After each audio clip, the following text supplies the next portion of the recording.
김경래 최강 시사.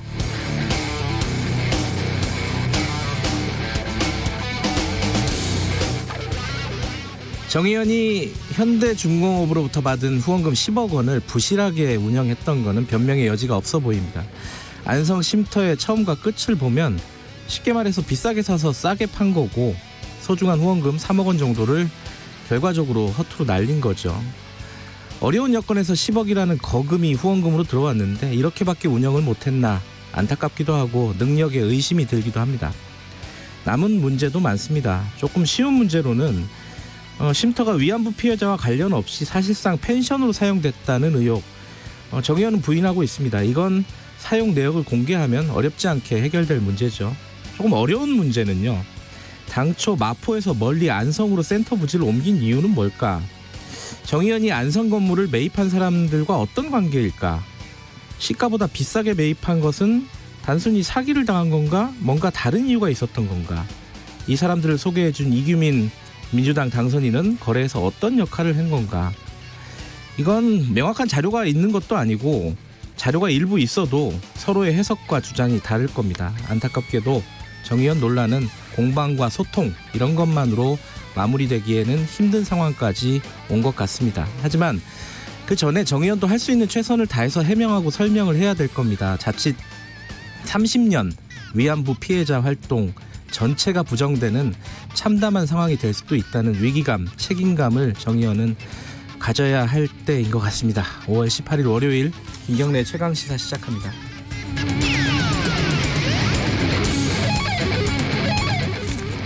김경래 최강시사는 유튜브 라이브 열려 있습니다. 실시간 방송 보실 수 있고요. 샵 9730으로 문자 보내주시기 바랍니다.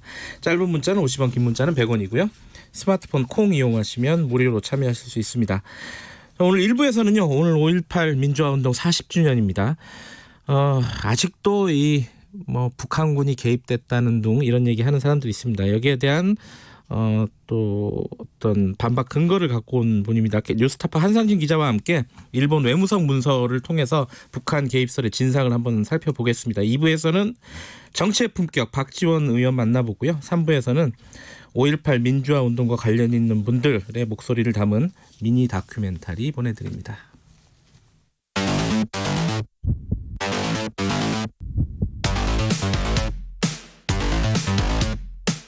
오늘 아침 가장 뜨거운 뉴스 언박싱. 네, 택배 박스를 뜯는 두근두근한 마음으로 매일매일 준비합니다. 뉴스 언박싱. 오늘도 두 분 나와 계십니다. 고발뉴스 민동기 기자, 김민아 시사평론가. 안녕하세요. 안녕하십니까. 안녕하세요. 얘기 나온 김에 5.18 얘기는 요 다음으로 하고 정의연 얘기부터 좀 정리를 해볼까요? 김민아 평론가가 먼저 좀 정리해 주시겠어요? 지금까지 나왔던 얘기. 예. 정의연과 관련된 지금까지 어떤 회계 부정 의혹 이런 것들은 네. 사실 어느 정도는 설명이 안 되는 건 아니었습니다. 지금까지 얘기가. 네. 그런데 지금 이 쉼터 얘기는 사실 설명이 안 되는 부분들이 있어서 지금 계속 얘기가 커지고 있는데 말씀하셨듯이 2013년에 현대중공업으로부터 10억 원을 지정 기탁을 받아서 7억 5천만 원의 경기도 안성시에 주택을 매입해서 이걸 이제 평화와 치유가 만나는 집으로 건립을 했고 이게 이제 일본군 위안부 피해자 할머니들의 어떤 쉼터로 사용하겠다라는 목적으로 이제 활용을 하려고 했다는 거죠. 근데 이때 매입을 할 때 주변 시세나 이런 것들을 비교해 보니까 지나치게 고가에 매입을 했다 이런 평가인 것이고 또 지난달에 사실상 이제 손해를 감수하고 4억 2천만 원에 매각을 한 것도 이제 좀 석연치 않다 이런 지적이 나오는 겁니다. 그리고 더군다나 매입할 당시에 거래 상대는 이제 안성에 출마한 이규민 더불어민주당 당선인과 관계가 있는 사람이었다 이런 얘기인 것이고 그리고 또 애초에 이제 일본군 위안부 피해자들 할머니들의 거주 목적으로 구한 시설임에도 불구하고 처음에는 계획이 서울에 이제 구하는 거였는데 안성으로 이 부지를 바꾼 것도 석연치 않다. 그리고 이 집을 이제 펜션처럼 운영했다는 의혹도 일부에서 제기가 돼서 계속 이제 곤혹스러운 상황이 이어지고 있습니다. 유미양 당선인은 뭐라고 합니까 여기에 대해서? 오늘 한겨레가 인터뷰를 좀 했더라고요. 예. 보니까 예산의 한계 때문에 적절한 곳을 찾지 못하다가 이제 당시 그 안성의 쉼터 주택을 구입을 했다라고 해명을 했고요. 네. 당시 서울 시내, 그러니까 당시라 하면 2013년 정도 되는데 이때 서울 시내에 10억으로 살 수 있는 곳이 없었다. 이런 입장을 밝혔습니다. 네. 대신에 이제 정의기억연대하고 윤 당선인 쪽에서는 그 아버지를 관리인으로 지정한 점하고요. 힐링센터 사업을 제대로 수행하지 못해서 기부금 손실이 발생한 점 등에 대해서는 실수를 인정하고 사과를 하긴 했습니다. 네. 근데 이렇게 해명을 했는데도 불구하고 방금 뭐 김이나 평론가도 얘기를 했지만 당시 서울 시내에 10억으로 살 수 있는 곳이 없었다. 이 해명도 좀 이해가 잘 안 가는 그런 막연하게 좀 이해가 안 가는 이게 그런 2013년도죠? 3년입니다. 예. 그 당시 마포구 성산동 일대에 예.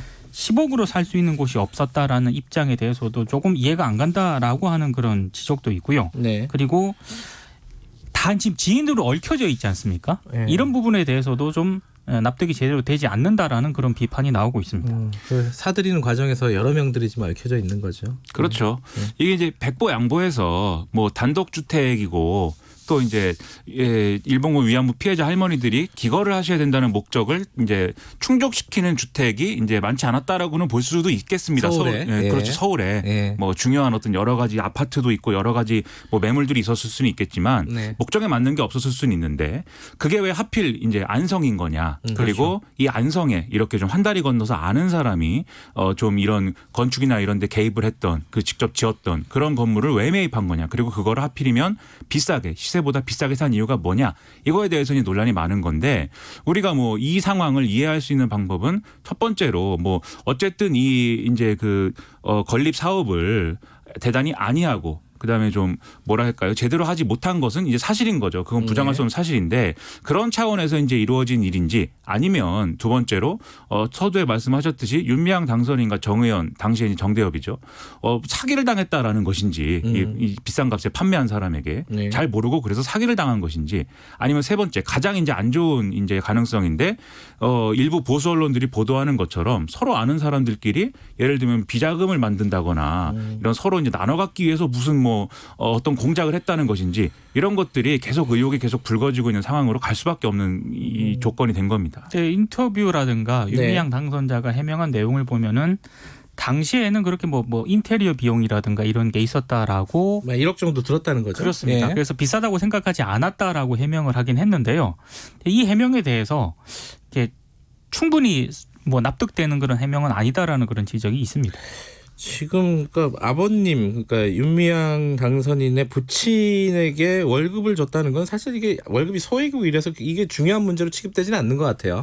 중요한 문제는 이제 매매 그렇죠. 예, 과정에 대한 어떤 문제인데 이 문제는 뭐 지금 팩트들이 한정돼 있어가지고 지금 이렇다 저렇다 얘기할 수 있는 계제는 아닌 것 같고 조금 더 봐야 되겠죠. 근데 언론이 좀 과도한 부분도 사실 있습니다. 이 매매 관련한 것들은 뭐 제가 볼 때는 충분히 의혹을 제기할 만한 한데 예를 들면 거기서 뭐 예를 들면 삼겹살을 구워 먹고 뭐 술을 마셨다라든지 뭐 일본 과자 얘기까지 일본 과자는 또 뭐예요? 거기서 일본 과자를 먹었다든지 이런 것들을 굉장히 큰 어떤 문제인 것처럼 보도하는 것은 제가 볼 때는 너무 과하다 이런 생각은 분명히 듭니다. 네.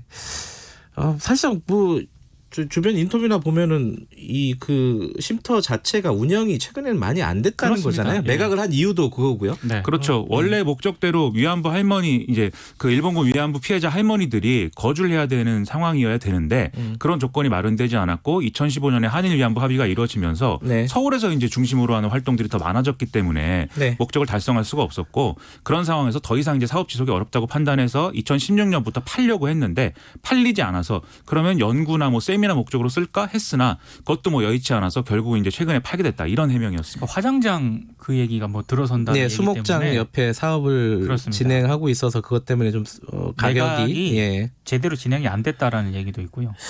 어쨌든 지금 뭐 각종 고발들이 막 이루어지고 있어서 이게 결국은 또 검찰로 넘어가지 않을까라는 결과적으로는 넘어갔습니다.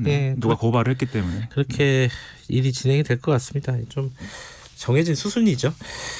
오늘 5.18입니다. 40주년이고 의미가 남다르죠. 벌써 40주년인가 이런 생각도 들고 여야 정치인들이 좀 뭐랄까 과거랑은 분위기가 약간 다릅니다. 그죠? 어떻습니까? 그러니까 오늘 전부 이제 여야 정치인들 특히 민주당 지도부도 5.18 민주광장에서 이번에 처음에 열리거든요. 그러니까 묘지가 아니라 5.18 그 금남로에서 처음으로 이제 그 40주년 기념식이 열리는데 일단 민주당 지도부가 대거 참석을 하고요. 그리고 미래통합당 주호영 원내대표하고 김성원 원내대변인도 기념식에 참석을 합니다. 특히 이제 주호영 원내대표 같은 경우에는 이 40주년을 이틀 앞둔 지난 16일 네. 5.18 그동안 망언에 대해서 사죄한다는 그런 입장을 밝혔기 때문에 네. 이번에 좀 상당히 좀 주목이 되고 있는데요. 일단 뭐 여러 가지 해석이 좀 나오더라고요. 그러니까 5.18 관련해서 지금까지 미래통합당이 망언 이런 거를 많이 하지 않았습니까? 네. 그래서 그거와의 선긋기에 나섰다 이런 해석도 있고 앞으로 이제 5.18 관련 여러 가지 이제 법이라든가 이런 게 이제 제정이 될 텐데 네. 이 부분에 있어서도 뭐 5.18 민주유공자 예우법 이 개정안 처리에 상당히 좀 힘을 보태지 않겠느냐 이런저런 해석이 나오고 있습니다. 야박한 말일 수도 있지만은 이번 선거 결과가 이렇지 않았으면은 여당에서 이렇게 했을까라는 생각도 듭니다. 그렇죠. 사실. 그 두 가지 의미인데 그게 첫 번째로는 지금 말씀하신 대로 너무나 크게 망했기 때문에 이제는 변하지 않으면 안 된다. 네. 그래서 중도와 이런 좀 지금까지 이제 합리적인 보수 이런 것들을 다시 이제 공략하지 않으면 안 된다. 이제 이런 계산, 그런 이제 공학적인 계산이 하나 있을 수가 있다라는 게 있고요. 두 번째는 지금 이제 그 사실상 대구 경북에 갇혀버렸다 뭐 이런 평가 있지 않습니까? 네. 뭐 대구 경북이거나 아니면 영남이거나. 뭐 영남 자민련 뭐 이런 얘기요. 그렇죠. 네. 그럼 이제 지역 구도로 봤을 때 사실은 그 영남에 갇혀서 탈출할 수 없는 상황을 계속 이제 놔둘 거냐. 수도권으로 가는 거는 뭐 당분간 일부 이제 그 고가주택이 있는 지역이 아니면 좀 어려울 것 같고. 네. 그러면 어쨌든 호남 지역 중에서 그래도 뭐 보수적인 유권자들을 공략을 시도해 봐야 되는 거 아니냐. 당장은 좀 성과가 없을지라도 예를 들면 이정현 의원이라든가 뭐 그런 사례도 있으니까 그런 사례들을 만들어 나가야 되는 거 아니냐. 이런 이제 어떤 전망이나 그런 것도 일부 영향을 미치는 것 같습니다. 그런데 여기 적어오신 게 안철수 대표를 신스틸러라고 이거 왜 이렇게 적어오신 거예요? 오늘 이제 한국일보 보도를 보면 갑자기 또 안철수 국민의당 대표 얘기를 하는데 예. 40주년 관련해서 이제 또 특별 성명을 본인도 냈다고 합니다. 네. 그래서 뭐 사실관계 왜곡을 폄훼하는 현실이 안타깝고 부끄럽고 뭐 바로 잡아야 된다 이렇게 얘기를 했는데 그때 이제 같이 이제 하는 말이 문민정부는 5.18 민주화 운동의 연장선상에서 있는 민주정부다라고 선언한 김영삼 대통령의 이제 정신을 확인하고 실천하면 문제가 해결된다 이렇게 얘기를 했다는 거거든요. 네. 그런데 이 대목이 이제 미래통합당의 주호영 원내대표가 입장문에서 밝힌 5.18 민주화 운동을 명명한 것도 김영삼 대통령의 문민정부에서 시작됐다. 이런 부분하고 이제 연결이 되기 때문에 그래서 이걸 가지고 또 이게 뭔가 나중에 또 보수 정치로 같이 함께 하자는 그런 행보 아니냐라고들 이제 일부에서 이제 얘기를 하고 있다. 이런 보도가 나와서 여기서도 또 신스틸러가 작동을 했다. 이런 생각을 했다는 겁니다. 신스틸러. 어쨌든 여야가 한 목소리로 좀 광주 진상을 밝혀야 된다. 네. 그리고 망언에 대해서 사과하고 막 이런 분위기 자체는 과거랑 좀 다른 것 같다라는 생각도 들고요. 40주년이라 선거와 관련이 있겠지만 어찌됐든 40주년이라 의미가 좀 다르다라는 생각이 듭니다. 5.18 얘기는 오늘 뒤에서 여러 가지 아이템들이 좀 준비되어 있습니다. 5.18 5월 어머니회라고 아시잖아요. 네. 어머니들을 직접 저희 PD가 만나고 와서 그 어머니들 목소리를 좀 생생하게 전달해 드리기도 하고 여러 가지 아이템 준비되어 있으니까 그 뒤에 얘기하도록 하고요. 지금 심상정 정의당 대표가 조기 사퇴한다는 얘기를 했어요. 그죠? 근데 지금 상황이 여러 가지 뉴스가 있어서 좀 묻힌 감이 있습니다. 정리 좀 해주시죠. 지금 심상정 대표는 임기가 2021년 7월까지인데 1년을 당겨서 이제 7월 달에 이제 물러나겠다 이런 얘기를 한 겁니다. 그리고 이제 정의당 전국위에서 혁신위를 구성을 해서 그 혁신위에서 앞으로 정의당이 어떻게 했으면 좋겠는지를 충분히 논의를 한 다음에 거기서 나오는 결론을 가지고 이제 전국에서 다시 이제 그 의결을 하고 거기에 연동해서 이제 조기 당직 선거를 치르겠다 이런 얘기를 하고 있는 거거든요. 근데 좀 이렇게 간 이유는 아무래도 총선 결과 당이 입은 내상은 이제 치명적이다. 네. 이런 판단을 내부적으로 하고 있기 때문인 것이죠. 네. 선거제도 개혁을 관철을 시켰지만 이걸로 득을 보지는 못했고 그나마 이제 지역구는 한석이 이제 없어지지 않았습니까? 그렇기 때문에 이제 뭔가 변해야 된다 이런 얘기를 하고 있는 거고 혁신위원으로는 이제 지금의 집행부는 원칙적으로 배제를 하고 2030 세대를 30% 이상 여성을 50% 이상으로 구성하겠다 이런 얘기를 하고 있거든요. 집행부를요? 그렇죠. 그러니까 뭔가 새로운 진보 이런 것들을 모색한다는 얘기인데 그러면 앞으로 이제 국회에서의 원내 운영이나 이런 것들에서 과연 더불어민주당 지금의 여당하고의 관계 정립을 어떻게 할 것이냐 이게 이제 혁신위에서 아마 주요 논쟁 지점 중 하나가 될 것 같습니다. 심상정 그 대표가 얘기한 거 보니까 당을 수습할 에너지가 자기가 이제 없다고 그런 얘기도 하더라고요. 그러니까 아마 선거 과정이라든가 이런 협상 과정에서 상당히 많이 좀 지쳐 있는 것 같은데. 그럼 다시 충전을 하고 그러면은 선거에 다시 나오는지가 좀 궁금하네요. 그러면 그렇죠. 네. 어느 선거에 언제 나오시는지. 네. 뭐 대선도 있고. 그렇죠. 네. 충전을 많이 해야 되는가 봅니다. 네. 네. 자, 코로나 상황도 뭐 좀 알아보죠. 지금 고3 등교는 예정대로 진행하겠다. 이게 지금 정부 입장이죠? 그러니까 지금 이제 여러 가지 학사 일정 있지 않습니까? 네. 수능이라든가 이런 것 때문에 일부 그 코로나가 우려가 되고 있긴 하지만 고3 등교는 예정대로 하고 원래 계획했던 대로 계속 학교 그 등교는 진행을 하겠다라는 그런 입장이긴 한데요. 근데 아무래도 좀 불안과 우려는 계속 나오고 있습니다. 제일 불안한 것 중에 하나가 4차 감염이 있다는 그렇죠. 거잖아요. 그죠? 네. 그러니까 지역 감염 혹시 확산되는 거 아니냐 이건데 물론 숫자상으로 보면은 그렇게 확산세가 보이지는 않습니다. 하지만 4차 감염제가 나왔다는 것 자체가 약간 걱정되는 부분입니다. 그죠? 그리고 학교가요. 네. 이게 고위험 지역이거든요.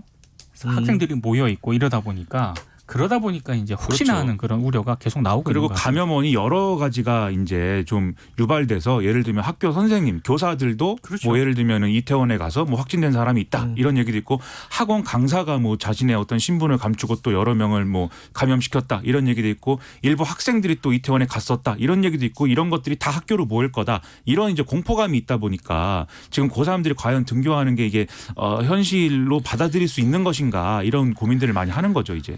어떤 선생님이 그런 말을 하더라고요. 농담인데 학교는 수업 시간은 신천지고 쉬는 시간은 이태원 클럽이라고.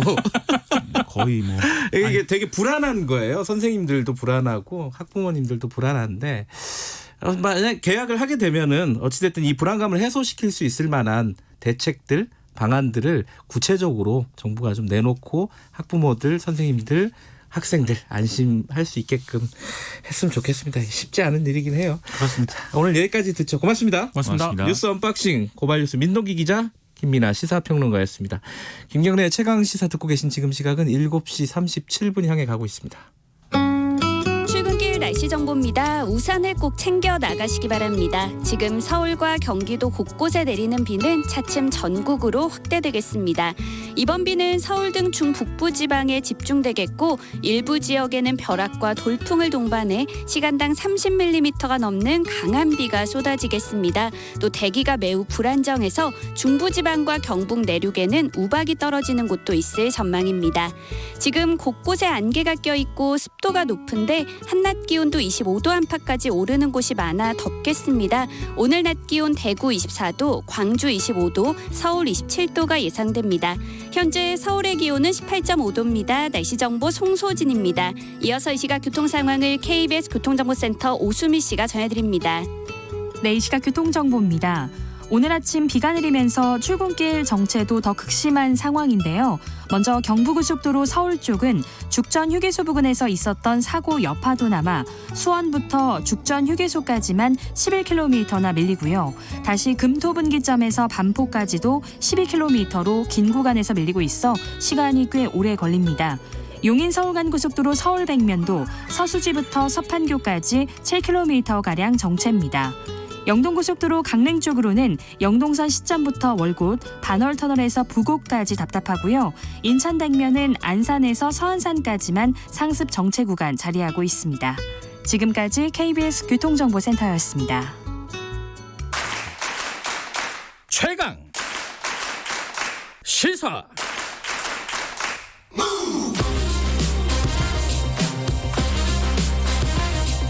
지금 여러분께서는 김경래 기자의 최강 시사를 듣고 계십니다. 네, 김경래의 최강 시사 듣고 계십니다. 5월 18일 5.18 민주화운동 40주년입니다. 뭐랄까요, 40주년의 어떤 의미가 남다르기도 하고 하지만은 아직도 가해자들은 사과나 반성하지 않고 있고요.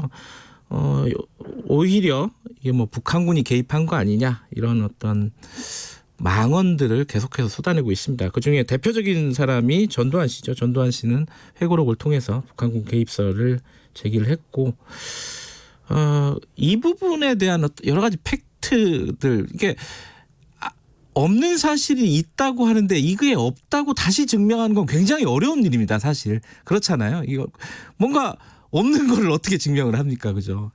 근데 그럼에도 불구하고 전두환 씨가 얘기한 이런 북한군 개입설이 얼마나 허구인지를 밝혀내는 작업들은 계속되고 있습니다. 뉴스타파 한상진 기자가 일본 외무성의 비밀 문서들을 입수를 했습니다. 최근에 거기에서도 북한군 개입설은 말이 안 된다라는 취지의 어떤 내용들이 숨어 있다고 합니다. 뉴스타파 한상진 기자 전화 연결해서 이 관련된 내용 좀 여쭤보겠습니다. 안녕하세요. 네, 안녕하세요. 먼저 그 전두환 씨가 얘기한 북한군 개입설은 정확하게 뭐예요? 일단 그 북한군 개입설 문제는 지난 40년 동안 계속 말씀하신 대로 제기가 되어 왔었는데 예. 이번에 저희가 저희 뉴스타파가 일본 외무성에서 80년 5월에서 6월 사이에 주한 일본 대사관이 본국 그 외무성에 보낸 문서를 정보 보고서를 저희가 입수를 해보니까 그 안에서 특이하게도 80년 5월 24일 날 전두환 씨가 언론사 편집국장들하고 만나서 나눈 기자간담회 대화 내용이 거기 기재가 돼 있었습니다. 그런데 이제 그걸 보고 저희가 깜짝 놀랐던 게 사실은 80년 5월 당시에도 그 북한군 개입설 문제는 여러 곳에서 얘기가 나왔고 언론에 보도도 됐었고 아주 루머가 많았습니다. 그런데 그때 당시에도요? 네네 그 당시부터 그랬어요. 지금까지 이어지는 계속 그 이제 시작이 그때부터인데. 근데 이제 그때 나왔었던 정도의 북한군 개입설 얘기는 그러니까 정리하면 남한 사정이 이렇게 그 혼란스러우니 혹시라도 이걸 기회로 틈타서 북한군이 침투할 가능성이 있으니 대비하자. 혹은 그 북한이 뭐 남한에 가지고 있는 고정 간첩들이나 이런 것들을 이용해서 폭동을 더 심화시키는데 작용을 할 수가 있으니 여기에 대한 대비책도 해놓아야 되는 게 아니냐 이런 정도 수준이에요. 네. 그런데 이번에 그 80년 5월 24일 전두환 씨가 언론사 편집국장들 하고 나눈 대화 내용을 보면 그런 수준이 아니고요. 정확하게 뭐라고 얘기를 하냐면 김일성은 영리한 사람이어서 정규전이 아니고 비정규전을 준비하고 있는데 정확하게 이제 그 군인의 숫자를 다 언급을 합니다. 2,000에서 3,000명 정도의 북한 비정규 군이 남한에 침투해서 전쟁을 기획하고 있다. 이렇게 발언을 해놓은 기록이 발견이 됐습니다. 비정규전이라고 표현을 했군요. 네네. 비정규군. 정규군. 그러면 이거는 나중에 이제 지만원 씨 같은 극우 인사들이 얘기한 뭐 게릴라 전쟁 뭐 이런 거하고 맥이 다 있는 부분이네요. 그 같은 얘기예요, 사실은. 뭐 비정규전, 게릴라전 같은 얘기인데. 그래서 이제 저희는 이제 어떻게 판단이 됐냐면, 그 지금 지만원 씨 같은 분들이 그 굉장히 구체적으로 그 북한군 개입설 문제 얘기하지 않습니까? 심지어는 뭐 광수가 수십 명이죠, 지금. 예. 그런데 이제 이 시작점이 다른 사람이 아니라 전두환 씨 자신일 가능성이 높은 자료가 발견됐다. 저희는 이제 그렇게 봅니다. 그때 1980년 5월 24일 날 언론사 편집국장들을 모아놓고 전두환 씨가 이런 얘기를 했다는 건데 전두환 씨는 당연히 그때 당시에 우리나라에서 가장 권력이 강한 사람이었던 거죠? 그 사실은 실질적으로는 그랬는데 사실은 겉으로는 사실 이 사람 아무것도 아니었어요. 그 당시에. 그래요? 뭐냐면 그 사람이 그 당시 80년 5월 당시에 직책이 뭐냐면 보안사령관이자 중앙정보부장 설입니다. 물론 이제 이 양대 정보기관의 수장이니까 그 뭐 굉장히 힘이 센 사람이기도 하지만 어쨌든 자기 위에 계엄사령관도 있고요. 당연히 대통령도 존재를 했고요. 그리고 아무리 계엄치하라고 해도 뭐 국무총리니 내각이니 다 자기 역할을 하고 있었거든요.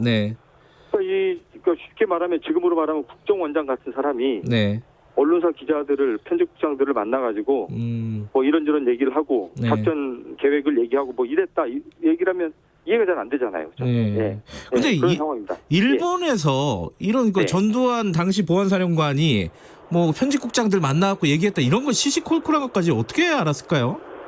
저희가 이번에 일본 외무성 문서를 입수를 한 500쪽 정도를 했는데 그걸 읽으면서 제가 이제 깜짝 놀란 게 그 일본의 정보력이라는 게 생각보다 굉장히 대단하다라는 걸 느꼈고요. 이게 뭐냐면 일본은 어쨌든 우리나라하고 제일 가깝게 있는 나라 아니겠습니까? 그리고 이제 우리나라의 정치 상황이나 경제 상황에 가장 민감하게 반응할 수밖에 없는 나라인 건 뭐 맞는데 그 당시 상황을 보면 일본이 이 한반도에서 벌어지고 있는 상황을 이제 그 상황을 점검하기 위해서 혹은 이제 정보를 수집하기 위해서 굉장히 다양한 각도로 정보 수집에 나섭니다. 그러니까 예를 들면 가장 많이 하는 것 중에 하나가 이제 미국 대사관 측으로부터 이제 미국 정보를 입수를 하고요. 두 번째는 뭐 러시아나 중국으로부터도 정보를 입수하고. 근데 이제 더 재밌는 거는 그 당시 우리나라의 주요 정치인들을 두루 만납니다. 그러니까 예를 들면 그 당시 이제 최규하 대통령의 비서실장이 이제 최광수 씨였는데. 그 최광수 비서실장은 여러 차례 만나요. 만나서 이제 지금 청와대 입장이나 최규하 대통령의 생각 이런 것들을 듣고 민관식 국회의장을 만난다던가 뭐 이런 식으로 굉장히 다양한 사람들을 만나서 정보를 캐치하고 네. 그리고 이 군 수뇌부에 있는 것으로 추정되는 네. 사람들도 여러 만나서 이제 군부의 움직임도 이제 체크를 하고요. 네. 그런 과정에서 이제 수집된 정보이기 때문에 예. 뭐 상당히 믿어줄만 하다라는 예. 생각이 좀 들고 이제 가장 이제 의미 있는 내용은 뭐냐면 이 사실은 그 당시에도 한국과 미국 간에 굉장히 많은 대화가 이루어집니다. 과거 이제 96년에 발굴됐던 이제 미국이 공개했던 이제 체로키 파일 같은데 보면 네. 네. 당시 이제 80년 5월 당시에 한국 상황에 어떻게 미국이 역할을 했는지에 대해서 잘 나와 있는데 네. 이 일본하고 미국 쪽이 나눈 대화 내용을 들어보면 그 문서에 적힌 걸 보면요. 네.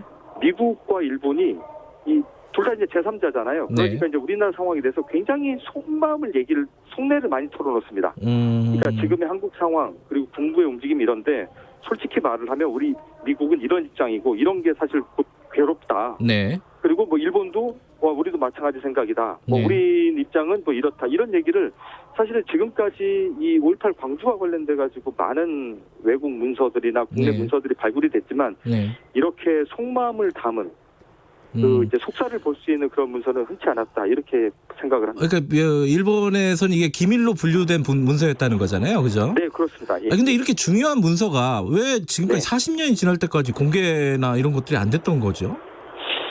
일단 일본은 그 30년이 지난 외교 문서를 공개를 하고 있는데 예. 이걸 이제 뭐 우리나라도 비슷합니다만 그냥 무작정 공개하는 게 아니고요. 누군가 이제 청구가 있으면 심사를 거치는데 예. 저희 뉴스타파가 이 작업을 시작을 한 게 한 1년이 넘었고 한 1년이 넘게 일본 정부를 상대로 계속 정보공개 청구를 하고 심사 네. 요청을 해서 뭐 저희도 이제 겨우 받아낸 자료입니다. 네. 그 어렵게 찾은 자료에 전두환 씨가 북한군 개입설을 직접 유포한 네. 당사자다 이런 흔적이 남아 있었고 네. 그리고 또 하나가 이 당시에 북한군 움직임에 대해서도 이 일본 외무성 문서에 있다면서요? 어땠습니까 북한군들이? 움직임이 좀 이제 있었어요? 예. 제가 이제 그거를 읽다가 굉장히 빵 터졌는데 네. 그 어떤 일이 벌어지냐면 80년 5월 22일 날 그러니까 광주항쟁이 한참 벌어지던 시기죠. 예. 5월 22일 날 판문점에서 남북 네. 실무회담이 벌어집니다. 네. 그때 이제 그 북한 측 그 참석자들을 수행하는 북한의 기자들이 이제 많이 왔겠죠. 예. 그 북한의 기자들과 한국 측 관계자들 사이에 나눈 대화 내용이 예. 어떻게 해가지고 이제 일본에 전달이 돼서 그게 이제 외교문서에 적혀 있는 게 확인이 됐어요. 예. 근데 거기에 보면 그 당시 이제 한국의 정치인들이나 뭐 그 당시 남북 실무협상에 참석했었던 한국 측 관계자들도 이 북한 쪽 동향에 대해서 굉장히 심각하게 이제 생각을 합니다. 그래서 네. 이제 물어봐요. 네. 지금 북한 쪽 동향은 어떠냐? 혹시라도 뭐 그 남한의 정치 변동 과정에 개입할 생각이 있느냐 물어보니까 북한 기자가 뭐라고 말하냐면 우리는 남한에 절대 침략하지 않는다. 그러니까 침략이라는 단어를 쓰면서 네. 우리는 남한을 절대 침략하지 않는다. 그거 하나는 꼭 믿어줬으면 좋겠다라고 네. 말을 하고요. 예. 그 다음에 이제 재밌는 게 자기들이 그 남한에 대해서 침략할 수 없는 이유를 몇 가지 설명을 하는데 예. 첫째가 지금 모내기 철이라서 너무 바쁘다라는 거예요. 네. 5월이면 모내기 철이죠. 예. 그럼요. 예. 예. 그리고 두 번째가 김일성의 그리고 지금 북한의 가장 첫 번째 관심사는 인민의 경제고, 예, 두 번째도 인민의 경제고, 네. 김일성도 인민의 마음을 얻지 못하면 통치를 할 수 없다 이렇게 말을 한 걸로 돼 있는데, 네. 뭐 북한 기자가 뭐 자기들 입장을 얘기한 것일 수 있지만, 네. 어쨌든 이걸 읽으면서 저는 어떤 생각이 들었냐면. 이렇게 그 북한군 침략설을 40년째 그렇게 주장을 하고 있었는데 네. 그것과 배치되는 정도가 아니라 사실 망신 아닙니까? 그렇게 북괴하면서 그렇게 욕을 하고 폄하했었던 북한의 기자한테까지 이런 말을 듣고 있었던 그 당시 신군부의 모습이 참 부끄럽습니다. 저는 개인적으로. 그 북한군이 실제로 움직임이 어땠는지에 대한 정보도 좀 있나요? 외무성 문서에? 있습니다. 예. 그 당시 이제 미국이 일본 쪽에 전달한 정보에 따르면 네. 미국은 이 북한의 움직임을 파악하기 위해서 조기 경보기를 2대를 북한 상공에 띄웁니다. 네. 네, 띄워서 이제 북한의 군부대의 움직임을 면밀히 체크하는데 네. 그 여러 문서에 어떻게 적혀 있냐면 지금 북한은 아무 움직임이 없다. 네, 아무 움직임이 없다. 네. 그리고 아마도 남한의 상황에 대해서 개입하거나 할 생각이 전혀 없는 것으로 네. 이 중국과 러시아 그리고 미국 측 정보를 취합해 보면 네. 전혀 개입할 의지가 없는 것으로 판단된다. 이런 문장이 저희가 입수한 문서 곳곳에서 등장을 합니다. 그러면 뭐 지금까지 말씀하신 걸 정리를 해보면은 네. 일단은 전두환 씨가 당시에 기자들에게 직접 이런 북한군의 움직임이 있다라는 사실을 유포를 한 거고, 근데 실제로 북한군의 움직임이 있느냐를 미군이나 이런 쪽에서 정찰을 했을 때는 전혀 없었다라는 거고. 네, 전혀 없었고요. 그러면은 나중에 이제 언론 보도라든지 이런 극우 인사들이 계속해서 북한군 개입설을 주장하는 거는 전두환 씨 입에서 비롯됐다. 일단 이렇게 생각해도 큰 무리는 아닐 것 같네요. 네, 저도 그렇게 생각을 하고요. 예. 그리고 사실 아까 말씀하셨던 것처럼 이 있지도 않은 걸, 그러니까 없는 걸 없다는, 그러니까 없다라는 걸 생각하기가 너무 힘든 거잖아요. 예. 참 소모적이기도 하고요. 예. 네. 사실 지난 40년 동안 이런 얘기를 하고 있다는 게 사실 굉장히 짜증나는 일입니다. 예. 짜증나지만 이미 이제 해야 될 상황이 돼버렸기 때문에. 네, 그렇죠. 알겠습니다. 이게 이번에 지금 전두환 씨가 관련된 재판을 받고 있잖아요. 사자 명예훼손 이런 거. 여기에 어떤 좀 뭐랄까 영향을 좀 줄까요? 이런 일본 문서 같은 것들이 어떻게 보세요? 네, 아무래도 줄 겁니다. 그러니까 지금 광주에서 벌어지고 있는 재판의 핵심은 사실은 이 고 조비오 신부님의 명예를, 그러니까 사자 명예훼손죄입니다. 네. 그런데 이제 그거 말고도 사실은 전두환 씨가 자신의 자서전에서 이 북한군 개입설 문제를 굉장히 강력하게 주장을 해놨기 때문에 이 부분에 대해서도 이제 조만간 어떤 이제 그 사법 절차가 이제 시작이 될 걸로 예상을 하고 있는데요. 네. 아마도 거기에 굉장히 큰 영향을 미칠 거고요. 네. 지금 사실은 전두환 씨는 자기가 쿠데타를 일으켰다라는 것 자체를 인정을 하지 않고 있습니다. 예. 네. 그런데 이제 그 이런 증거들이 하나하나가 모이면 뭐 전두환 씨가 더는 저런 얘기를 못할 수 있게 만들 수 있지 않을까 하는 뭐 기대를 합니다. 외무성 문서, 일본 외무성 문서에서 나온 얘기들 보도는 계속 되나요? 일단은 오늘 5.18 40년이 되는 오늘 저희가 이제 맞춰서 준비해 놓은 그 리포트가 이제 곧 이제 오전 중에 이제 나갈 건데요. 네. 뭐 그게 굉장히 좀 의미가 있는 리포트니까 많이들 봐주셨으면 좋겠고요. 알겠습니다. 그리고 여기까지 듣겠습니다. 앞으로도 계속 진행을 하겠습니다. 예, 고맙습니다. 예, 감사합니다. 뉴스타파 한상진 기자였습니다. 얘기를 듣다 보니까 그런 생각도 드네요. 옛날 같으면은 이 코로나19가 퍼졌어도 북한군이 퍼뜨린 거다라는 얘기가 분명히 나왔을 거라고 100% 확신을 합니다. 좀 서글픈 역사죠, 우리의. 자, 1부는 여기까지 하고요. 잠시 2부에서는요. 정치의 품격 박지원 의원과 만나봅니다. 3부에서는 5.18 특집 마련되어 있으니까 많이 들어주시기 바라겠습니다. 5.18 어머니들, 5월 어머니들을 직접 만나고 돌아온 송지민 프로듀서와 함께 광주 현장 얘기, 지금 여기랑은 또 분위기가 좀 다르지 않겠습니까? 들어보도록 하겠습니다.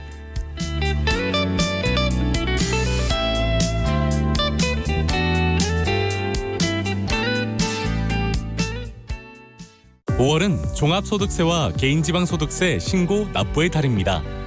이제 개인지방소득세도 국세청 홈택스로 한 번에 신고하세요. 모든 납세자는 6월 1일까지 신고하시고 납부는 8월 31일까지 하시면 됩니다. 대구와 경북, 경산, 정도, 봉화의 특별재난지역은 6월 30일까지 신고기한이 1개월 연장되었습니다. 올해부터 모두 체험 신고 대상자는 가까운 자치단체 합동신고센터나 세무서에서 도움을 받으실 수 있습니다. 행정안전부와 국세청은 납세자 여러분의 세금 신고에 불편함이 없도록 최선을 다하겠습니다. 한평생 가족을 위해 살아온 김필수 아버님의 삶의 경륜을 흔들림 없이 꿈을 향해 나아가는 27 박찬수 씨의 뚝심을, 소외된 이들을 돌아볼 줄 아는 주부 지소영 씨의 따뜻한 마음을 대한민국 법정으로 초대합니다. 만 20세 이상 국민이라면 누구나 국민이 직접 배심원으로 참여하는 국민참여재판. 재판 참관부터 피고인 유무죄 논의까지 국민과 함께하는 투명하고 민주적인 국민참여재판. 여러분의 관심과 적극적인 참여가 더 공정한 대한민국을 만듭니다. 이 캠페인은 법무부가 함께합니다. 안녕하세요. 개그맨 이승윤입니다. 제가 퀴즈를 하나 내볼게요. 제가 자연인에게 땅을 팔았습니다. 그런데 아플싸, 이 땅이 오염돼 있는 겁니다. 이때 오염된 땅을 정화하는 책임은 누구에게 있을까요? 정답은 정화 책임이 자연인에게 돌아갈 수도 있다는 사실 알고 계셨나요? 토양환경평가를 하지 않았다면 말이죠. 토양환경평가는 부동산 거래 시 토양의 오염 여부를 측정해서 토양 오염에 따른 경제적, 법적 피해를 막아주는 제도입니다. 이제 부동산을 거래하기 전엔 토양환경평가 제도를 꼭 기억하세요. 이 캠페인은 환경부와 한국환경공단이 함께합니다. 말 같은 말.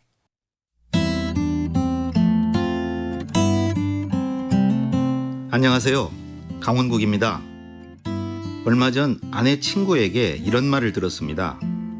연선이가 친구들 만나면 늘 원국 씨 칭찬하는 것 아세요? 글쎄 남편을 존경한다고 하더라고요. 그 뒤로 아내를 대하는 저의 태도가 확 바뀌었습니다. 칭찬은 환갑을 앞둔 저 같은 사람도 어깨춤을 추게 합니다. 사기를 북돋우고 바람직한 행동을 유발하는 힘이 있습니다. 하지만 요령이 필요합니다. 아내같이 칭찬을 우회적으로 하는 것입니다. 당구 용어로 쓰리쿠션 같은 건데요. A가 B에게 말해 C의 귀에 들어가게 하는 방법입니다. 제가 C의 입장이라서 잘 아는데 이런 식으로 칭찬받으면 기분이 아주 좋더라고요. 우회적으로 칭찬하는 또 다른 방법도 있습니다. 누군가가 너를 이렇게 칭찬하더라 하고 말하는 방식입니다. 자신은 빠지고 남의 입을 빌려 쿨하게 말하는 것이죠. 이렇게 말하면 객관성이 확 올라갑니다. 반전이 있는 칭찬도 좋습니다. 노무현 대통령이 아랍에미리트를 방문해 경제인들을 대상으로 연설한 적이 있습니다. 첫 마디는 이랬습니다. 비행기에서 내려다본 이곳은 신의 축복이 비껴간 땅이었습니다. 저주받은 땅이라는 건가? 그 더운 나라에서 순간 모두가 얼어붙었습니다. 연설이 이어졌죠. 땅에 내려와 보니 생각이 180도 바뀌었습니다. 신은 이 나라에 석유를 줬습니다. 그리고 석유를 잘 활용할 수 있는 지도자를 줬습니다. 뿐만 아니라 지도자에게 지혜와 용기도 줬습니다. 박수가 터져나왔습니다. 이런 화법을 억양법이라고 하지요. 한껏 깎아내리다가 축혀 세워서 효과를 극대화하는 방법입니다. 칭찬은 공개적이고 구체적으로 해야 합니다. 결과보다는 과정을, 능력보다는 노력을 칭찬하는 게 좋습니다. 그렇다고 무조건 많이 칭찬하는 게 능사는 아닙니다. 의례적인 칭찬을 입에 달고 살면 정말 칭찬해야 할 때 약효가 떨어지게 됩니다. 칭찬하는 법이 생각보다 어렵죠. 고래를 춤추게 하는 일이 그럼 어디 쉽겠습니까? 강원국의 말 같은 말이었습니다.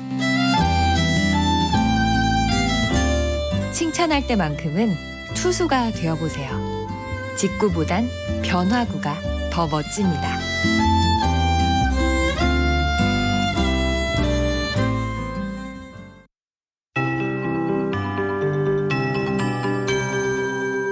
KBS 58분 날씨. 우산을 꼭 챙겨서 나가시기 바랍니다. 오늘 전국에 비 소식이 있는데요. 지금은 경기도와 강원 영동, 전남 일부 지역에 비가 오고 있습니다. 서울은 비가 내리다가 잠시 그쳤는데 오늘 이렇게 비가 내렸다 그쳤다 강약을 반복하면서 오겠고 오후에는 전국 대부분 지방으로 비가 확대되겠습니다. 밤사이 잠시 그쳤다가 내일 새벽부터 다시 내릴 전망입니다. 이번 비는 서울 등 중북부 지방을 중심으로 벼락과 돌풍을 동반해 곳에 따라 시간당 30mm가 넘는 집중호우가 예상되고 퇴근길에 강한 비가 쏟아지는 곳이 많아 주의하셔야겠습니다. 내일까지 예상 강수량은 강원 영동 북부에 200mm 이상, 경기 북부와 강원도는 50에서 많은 곳은 150mm 이상, 서울에도 최고 80mm가 내리겠고요. 충청 이남 지방은 5에서 60mm 정도가 되겠습니다. 또 중부 지방과 경북 내륙은 우박이 떨어지는 곳도 있겠고 해안에서는 강풍을 주의하셔야겠습니다. 오늘도 낮 기온은 25도 안팎까지 오르겠고 습도도 높아서 후덥지근하겠습니다. 대구가 24도, 광주 25도, 서울 27도, 대전 28도까지 오를 전망입니다. 현재 서울의 기온은 18.7도, 습도는 88%입니다. KBS 58분 날씨 송소진입니다.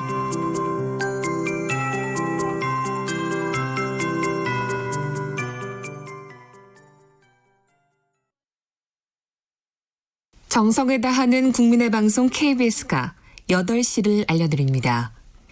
AM 711kHz, FM 97.3MHz, KBS 1라디오입니다. HLKA.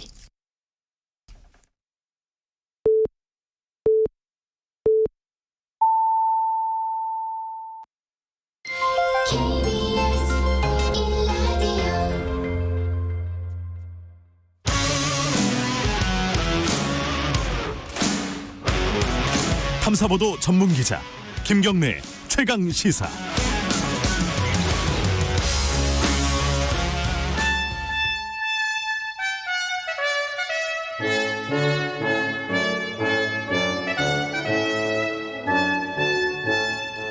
네, 매주 월요일 박지원 의원님과 함께하는 고품격 정치 토크, 박지원의 정치의 품격.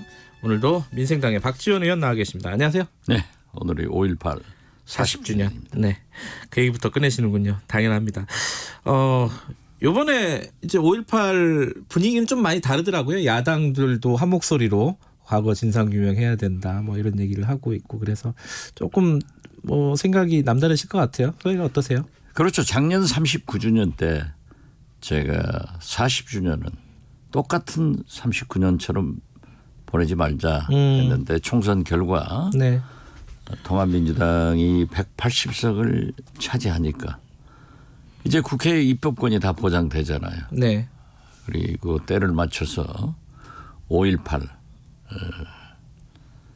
사과를 한 주호영 예. 한국 통합당의 원내대표. 예. 그 전에 청년 비대위에서 5.18과 세월호에 대해서 사과를 하고 찾아뵙자. 미래통합당이요? 예. 네, 그런 것들이 나오니까 상당히 분위기가 달라지고 있다. 근데 이제 한 가지 사람들이 많이 얘기하는 게 진상 규명 관련해 가지고요. 진상 규명 조사위가 이제 출범을 할 거 아닙니까, 그죠? 네, 그렇죠. 근데 거기 좀 조사권이나 이런 것들이 좀 신통찮다. 뭐 강제 조사권 이런 게 좀 필요한 거 아니냐? 당연히 그 법을 제정할 때도 그런 예. 지적이 나왔지만은 당시 통합당, 네. 그 한국당에서 원체 반대를 하기 때문에 네. 조사에 불응하면은 네. 강제 구인권 같은 것이 없어졌어요. 없어요. 네. 그렇기 때문에 이제 법안을 다시 개정을 해서 네. 강제 수사를 할 수 있는 강제 구인권 등을 부여해야 네. 제대로 된 조사가 되지, 안 그러면은 어렵다 하는 것을 말씀드립니다. 굉장히 지금도 해결 안 된 규명하지 못한 진실들이 많이 있지만 많죠. 그 중에서 가장 큰 거는 사실 발포를 누가 명령했느냐 이거 아니에요, 그죠? 그렇죠. 최종 발표 명령자가 누구냐? 네. 우리 다 알고 있잖아요. 그래요? 전 잘 모르겠더라고요. 아니라 그래가지고. 네. 그러니까 본인이 네. 아니라 그러니까 네. 그러한 진상조사위원회에서 물론 지금 재판도 받고 있지만은 네. 철저히 조사를 하면은 나오죠. 네. 근데 이제 지금은 불러서 만약에 여러 가지 근거들이 있어서 뭐 예컨대 전두환 씨를 부른다. 그러면 난 못 가겠다. 그러면 방법이 없다는 거죠. 방법이 없죠. 그죠? 그러니까 강제 수사권, 강제 구인권을 줘야 영장을 발부해서 데려오죠. 네. 40주년 오늘 하루뿐만 아니라 이제 앞으로 이런 법안들 같은 것들도 오늘만 하더라도 한국일보든가요? 뭐 신문에서 그 회의에 예. 신군부의 그 전두환의 네. 직계 부하인 최모 장군이 네. 뭐 권총을 껴들고 어쩌고 했다 하는 그런 것들이 나오니까 역사는 어차피 밝혀져요. 네. 그 전일 빌딩에 헬리콥터 사격 네. 거기를 제가 갔었거든요. 예. 작년에 현장 답사를 해보니까 참 역사란 것이 무언가 밝혀지겠어야지는구나 이렇게 봤습니다. 근데 어쨌든 이번에 40주년 때 이제 작년하고 가장 달라진 게 미래통합당 쪽 이제 주요 인사들이 망언이나 이런 부분에 대해서 사과를 했다는 거예요, 공식적으로.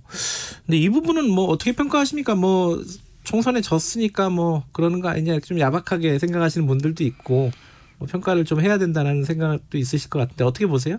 뭐 총선에 패배해서 네. 사회적 분위기가 달라진 것도 있지만은 네. 어떻게 됐든 진심으로 사과하고 네. 그러한 것에 대해서 유감을 표명하면서 네. 앞으로 이 법안 이런 것에 적극 협력하겠다 네. 하면은 높이 평가해야죠. 네.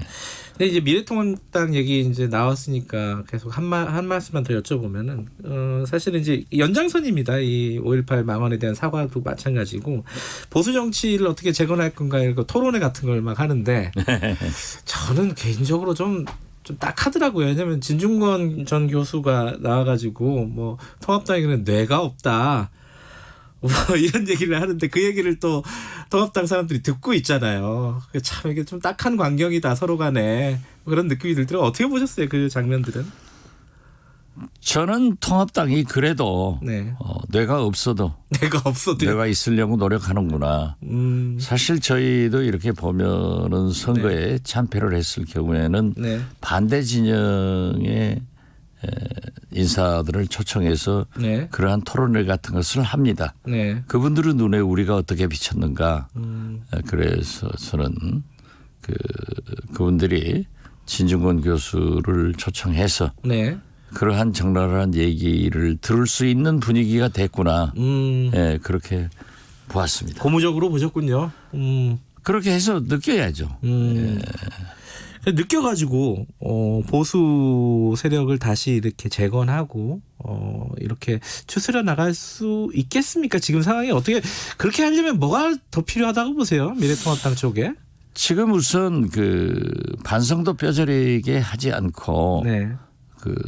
지도부에 있었던 사람들이 다시 자기 정치를 재개하면서 네. 뚜렷한 비전도 제시하지 못하는 걸 보면은 네.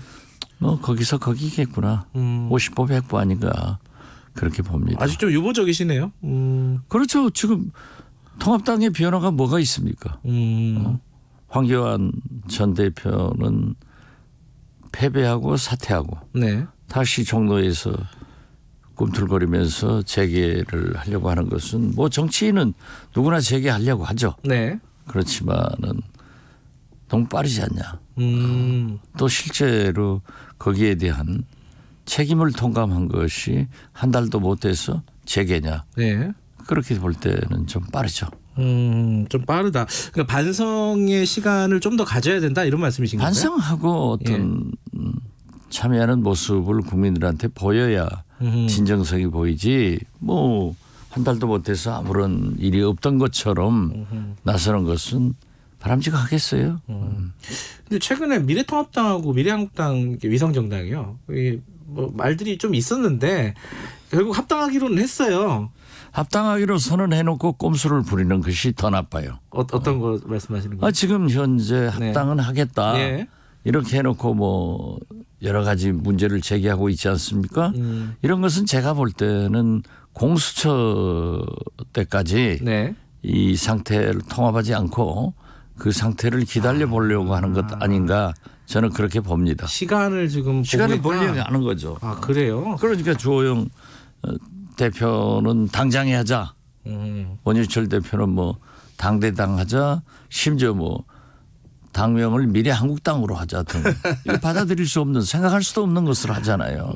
그런 거 보면은 아마 공수처 구성에 대한 복선을 깔고 딜레이 작전을 하고 있는 것 아닌가 그렇게 봅니다. 그러니까 원유철 대표가 미래한국당 대표가 뭐 억울하다.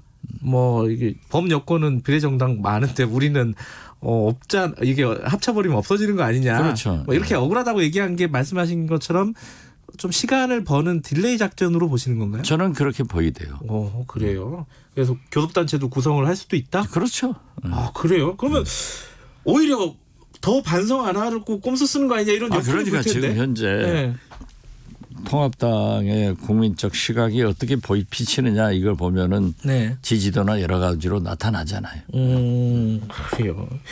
지금 차기 대권 후보 뭐 여론조사 계속 나오잖아요. 이게 때 되면 한 번씩 나오는데 뭐 의미가 없어요. 거기 나와 있는 완전 분들이. 바닥이더라고요. 1% 황교안 전 대표 같은 경우에 1%. 예. 그래도 안철수 전 대표 현 대표가 2.7%든가요? 2%? 3%? 3%. 네. 이렇게 숫자를 말씀하셔갖고 이거 읽어드려야 됩니다.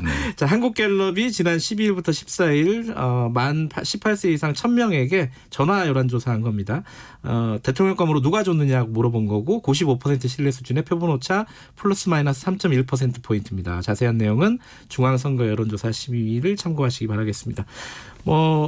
제가 말해가지고 시간만 버렸네. 어쨌든 그 황교안 전 대표 같은 경우 1%. 예. 예, 큰 의미가 없는 숫자다. 근데 다시 이제 종로에서 아까 말씀하신 것처럼 뭐 거주할 집을 찾는다 뭐 이런 얘기들이 나오더라고요. 그렇죠. 뭐 장학재단을 설립한다. 물론 여론조사가 1%부터 시작해서 네. 올라갈 수 있죠. 그렇죠. 그렇지만은 굉장히 어려울 것 같아요. 아, 그래도 재기를 하려고 할 거고, 그죠? 가능성은 얼마로 보십니까? 황교안 대표, 전 대표의 재기 가능성? 글쎄요, 우선 뭐 저는 어렵다고 봐요. 그런데 어렵다. 예, 네. 통합당 분들의 얘기를 들어보면은 네. 활발하게 자기들하고도 식사도 하고 그러한 강한 의지를 표현하고 있기 그래요? 때문에 뭐 정치는 실패하더라도 자기가 얼마나 노력하느냐 네. 그런 거가 있기 때문에 우리 황교안 대표도 실패한 대로 하지 않으면 성공할 수 있기 때문에 네. 잘 복귀를 해서 네. 나오기를 바랍니다. 안철수 대표는 왜 3%가 나왔다고 보세요? 이게 많다고 얘기하면 안철수 대표 쪽에서 좀 섭섭해할 텐데 그래도 어쨌든 야권에서는 1위 아니에요, 거의. 네. 안철수 대표는 일단 그 21세기 네. 그 AI 시대의 지도자로서의 이미지를 가지고 있어요. 과거 국민의당 등에서 실패했지만은 네. 이제 솔직하게 커밍아웃해서 네. 보수로 가서 저는 통합당하고 합당해서 네. 거기에서 한번 대결해 보면은 그래도 마라톤에서 200만 표 의석 3석을 차지한 사람 아니에요. 네. 그래서 저는 어느 정도 가능성도 있지 않느냐. 대통령이 되고 안 되고 그것은 국민이 결정할 문제고 네. 보수에서 예. 대통령 후보의 지지는 상당히 받을 수 있는 분이다. 이렇게 생각합니다. 또 한 분이 요새 좀 궁금한 분이 김무성 의원이에요. 예. 뭐 여러 가지 존재감을 좀 보여주셨습니다. 뭐 과거사법 같은 것들 합의를 이끌어내고 뭐 지금 킹메이커 역할을 하는 거 아니냐 이런 관측들이 많던데 어떻게 보세요?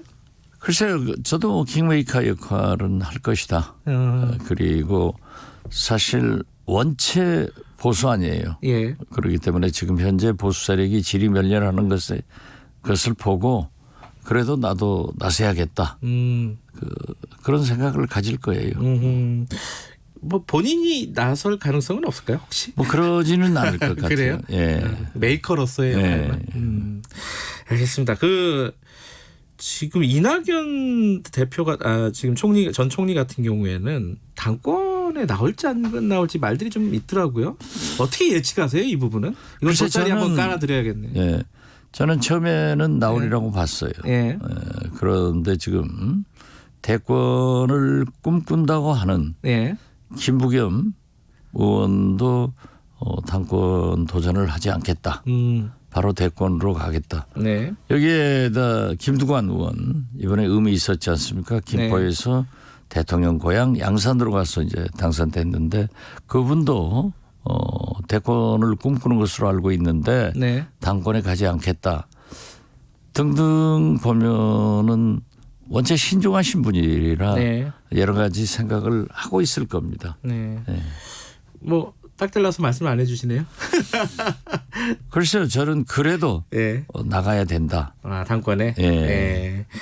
알겠습니다. 근데 이 얘기는 길어지면은 좀 쉽지는 않지만은 그래도 짚고는 넘어가야 될 것 같아요. 정의기억연대 위안부 피해자 할머니 네. 단체요. 지금 논란이 처음에는 뭐 회계 오류, 회계 부정 뭐 이런 의혹과 공방이 있다가 지금 정치권으로 좀 넘어간 분위기예요. 이규민 당선인도 이제 이름이 나오기 시작하고 이거 어떻게 지금 해결을 해야 될 문제라고 보십니까? 저도 뭐 각별한 사이는 아니지만은 네. 할머니나 네. 윤미향 대표, 윤미향 당선인에 대해서 그냥 좀 알고 있는데 어떻게 됐든 30년간 네. 그러한 위안부 문제를 국내에서 끄집어내 가지고 네. 일본에 전 세계 이렇게 알린 것은 인정을 해야죠. 네. 그렇지만 할머니가 문제 제기를 했고 네. 그러한 의혹들이 나온다고 하면은 네. 행안부에서도 또 국세청에서도 네. 다시 하라고 했고 했으면은 저는 투명하게 조사를 받을 건 받고 네. 공개를 해야 된다. 네. 그렇게 생각합니다. 이게 이대로 덮을 수는 없을 거예요. 네. 그 다른 방송사 인터뷰에서 박 의원님이 말씀하신 것도 들었는데 최근에 이제 한명숙 전 총리 사건이 또 불거졌습니다. 그건 제가 취재한 부분이기도 한데 네. 사실 근데 그걸 취재하면서 박 의원님 이름이 계속 나왔어요. 비슷한 케이스다 한명숙 전 총리랑. 네. 그거 어떤 얘기인지 어떻게 생각하시는지 한명숙 전 총리 사건 이거 간단하게 한 말씀 듣고 좀 마무리할게요. 제가 법사위원이기 때문에 네. 한명숙 전 총리의 두 가지 재판에 대해서 네. 비교적 소상히 알고 있습니다. 네. 그 한만호 회장도 처음에는 아니라고 했다가 돈 줬다고 얘기했던. 예. 또 진술을 법정에서 바꾸고 네. 또 나중에는 뭐 검찰 조작에 의거해서 이렇게 됐다는데 제가 보혜저축은행 네. 때 제가 검찰에서 조사를 받을 때도 똑같은 일을 하더라고요. 특정한 거기에 밝은 재소자들. 네. 이 사람들을 데려다가 아주 그림을 그리게 해요. 검찰이 그래 짜 맞춰라. 예. 그렇게 맞춰가지고 해라. 예. 이렇게 하니까 거기서 짜 맞췄지만은 이제 그 법정에서 예. 여러 사람이 관계가 되니까 저도 무죄가 됐었습니다. 네. 그래서 저는 한명숙 전 총리도 네. 그 당시에도 이건 억울한 일이다 아니다라고 네. 했지만은 참 그래도 전직 총리 아니에요. 네. 재심을 통해서라도 좀 사실이 밝혀졌으면 좋겠다 이런 생각 가지고 있습니다. 저도 참 그 부분은 나중에 한번 좀 따로 듣고 싶어요. 이 비슷한 사건이다. 예. 박지원 의원도 되게 억울했다 그때 뭐 그런 얘기를 제가 인터뷰를 하는 와중에 들었거든요. 예, 다른 예. 한명숙 전 총리 인터뷰 과정에서 그 얘기는 길어질 가능성이 있으니까 여기까지만 듣고 예, 마지막으로 임기 얼마 안 남았습니다. 국회 임기 예. 이제 짐 싸셔야 되잖아요. 짐 쌌습니다. 아, 벌써 싸셨어요? 예. 아, 소회가 어떠신지 한 말씀 드려야겠어요. 뭐 아쉬운 점도 있지만은 네. 그래도 20대 국회에서 박근혜를 탄핵했다 네. 하는 것은 그게 절묘하게 제가 원내대표 할 때 네. 12월 2일로 하느냐 네. 12월 11일로 하느냐 그때 많이 싸우면서 모함도 받았지만은 결국 제가 선택한 12월 11일 날 네. 표결을 해서 박근혜를 탄핵시키고 그 촛불혁명을 더 불타게 해서 문재인 정부가 탄생했다 하는 것은 굉장히 보람으로 생각합니다. 아, 20대 국회가 탄핵이라는 큰 일을 했군요. 아, 그렇죠. 역사적으로 큰 일을 어찌됐든 간에. 했습니다. 예. 네. 알겠습니다. 물론 뭐 여러 가지로 그 국회가 생산적이지 못하고 네. 제가 국회의원 몇 번 해봤지만은 최악의 국회라는 것도 인정은 합니다. 알겠습니다. 그동안 국회에서 고생하셨고 우리도 저희들은 계속 뵙는 거죠? 그렇죠. 불안해서 한번 여쭤봤습니다. 오늘 여기까지 드릴게요. 고맙습니다. 네, 감사합니다. 정치의 품격 박지원 의원님이었습니다. 공정하고 깊이 있게 오늘 하루 이슈의 중심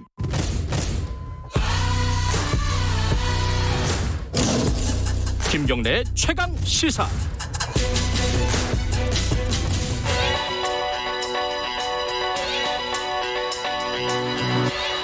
최강 시사 김수민의 눈. 네, 뉴스의 이면과 행간을 꿰뚫어보는 김수민의 눈, 김수민 평론가 나와 계십니다. 안녕하세요. 네, 반갑습니다.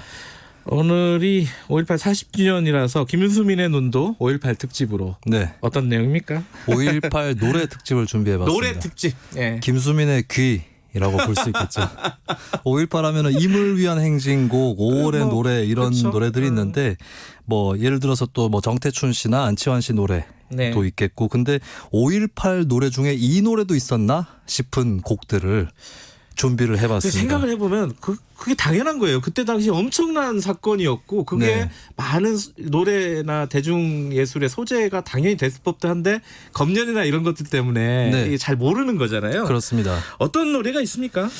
임을 위한 행진곡이 1982년에 그 음원이 녹음이 됐거든요. 아, 그래요? 그 바로 전에 1981년에 네. 5.18 관련 노래가 나왔습니다. 놀랍게도 1981년 제5회 MBC 대학가요제 대상을 받은 곡이 정오차의 바윗돌이라는 곡인데요. 예. 이 가사에는 5월, 광주 이런 말은 나오지 않는데 이 정오차 씨가 나중에 한 인터뷰에서 이 노래는 광주에서 죽은 친구의 영혼을 달래기 위해 만들었다. 본인이 직접 밝혔어요? 예, 그리고 이제 제목 바윗돌이 바로 묘비를 상징하는.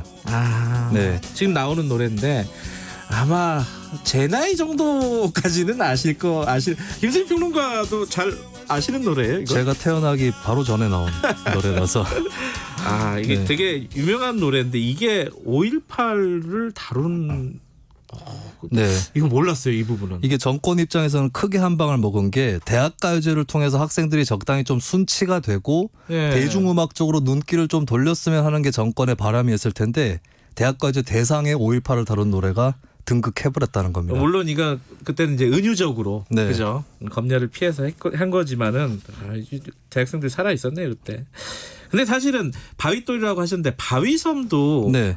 저도 이 어릴 때 많이 불렀던 노래인데 그렇습니다. 나중에 이게 5.18 노래라는 걸 나중에 알았어요. 저도. 네, 지금은 아시는 분이 꽤 있을 것 같은데요. 네. 얼핏 바위섬 하면은 독도가 생각날 수도 그런 있겠습니다만. 이유인 줄 알았어요. 예, 네. 근데 이 노래 가사를 잘 보면 정말 전율을 하게 되는 게 어느 날 폭풍 후에 휘말려 모두 사라지고 이거 학살을 은유한 것이다라고 본다면 굉장히 깊은 뜻이 있는 노래였구나라고 볼 수 있겠고 바위섬 너는 내가 미워도 나는 너를 너무 사랑해. 이것은 어떻게 보면은 뭐 투쟁의 의지랄까? 5월 영령들의 뜻을 잇겠다라고 하는 것을 서정적으로 노래했다라고 네. 볼 수 있겠고 실제로 이 가수인 김원중 씨는 5.18 당시에 전남대 2학년으로 광주에 있었습니다. 아 그래요? 예. 광주에 있었어요. 그렇습니다. 5.18 때? 그리고 이제 군을 제대하고 나서 복학을 준비하다가 동료인 조선대학교 배창희 씨가 이 곡을 작곡을 했는데 배창희 씨가 처음에 소록도에서 이 곡을 만들었지만 만들면서 보니까 이게 광주에 관한 노래다라는 생각이 들었다고 하고 두 사람이 그렇게 또 같이 뭐 공감을 했다고 합니다. 당시에 뭐 대학생으로 광주에 있었다 그러면 이 노래가 5.18 노래라는 거는 뭐 당연하겠네요. 네. 근데 이거는 김수민 평론가가 써가지고 전 처음 알았어요. 조용필 씨도 5.18 노래를 불렀어요? 예, 그렇습니다. 조용필 씨가 한 라디오 프로그램에서 한 1990년대 중반에 예. 자신이 생명이라는 곡을 썼다가 예. 남산 안기부에 불려간 적이 있었다. 이런 그래요? 말씀을 하셨어요.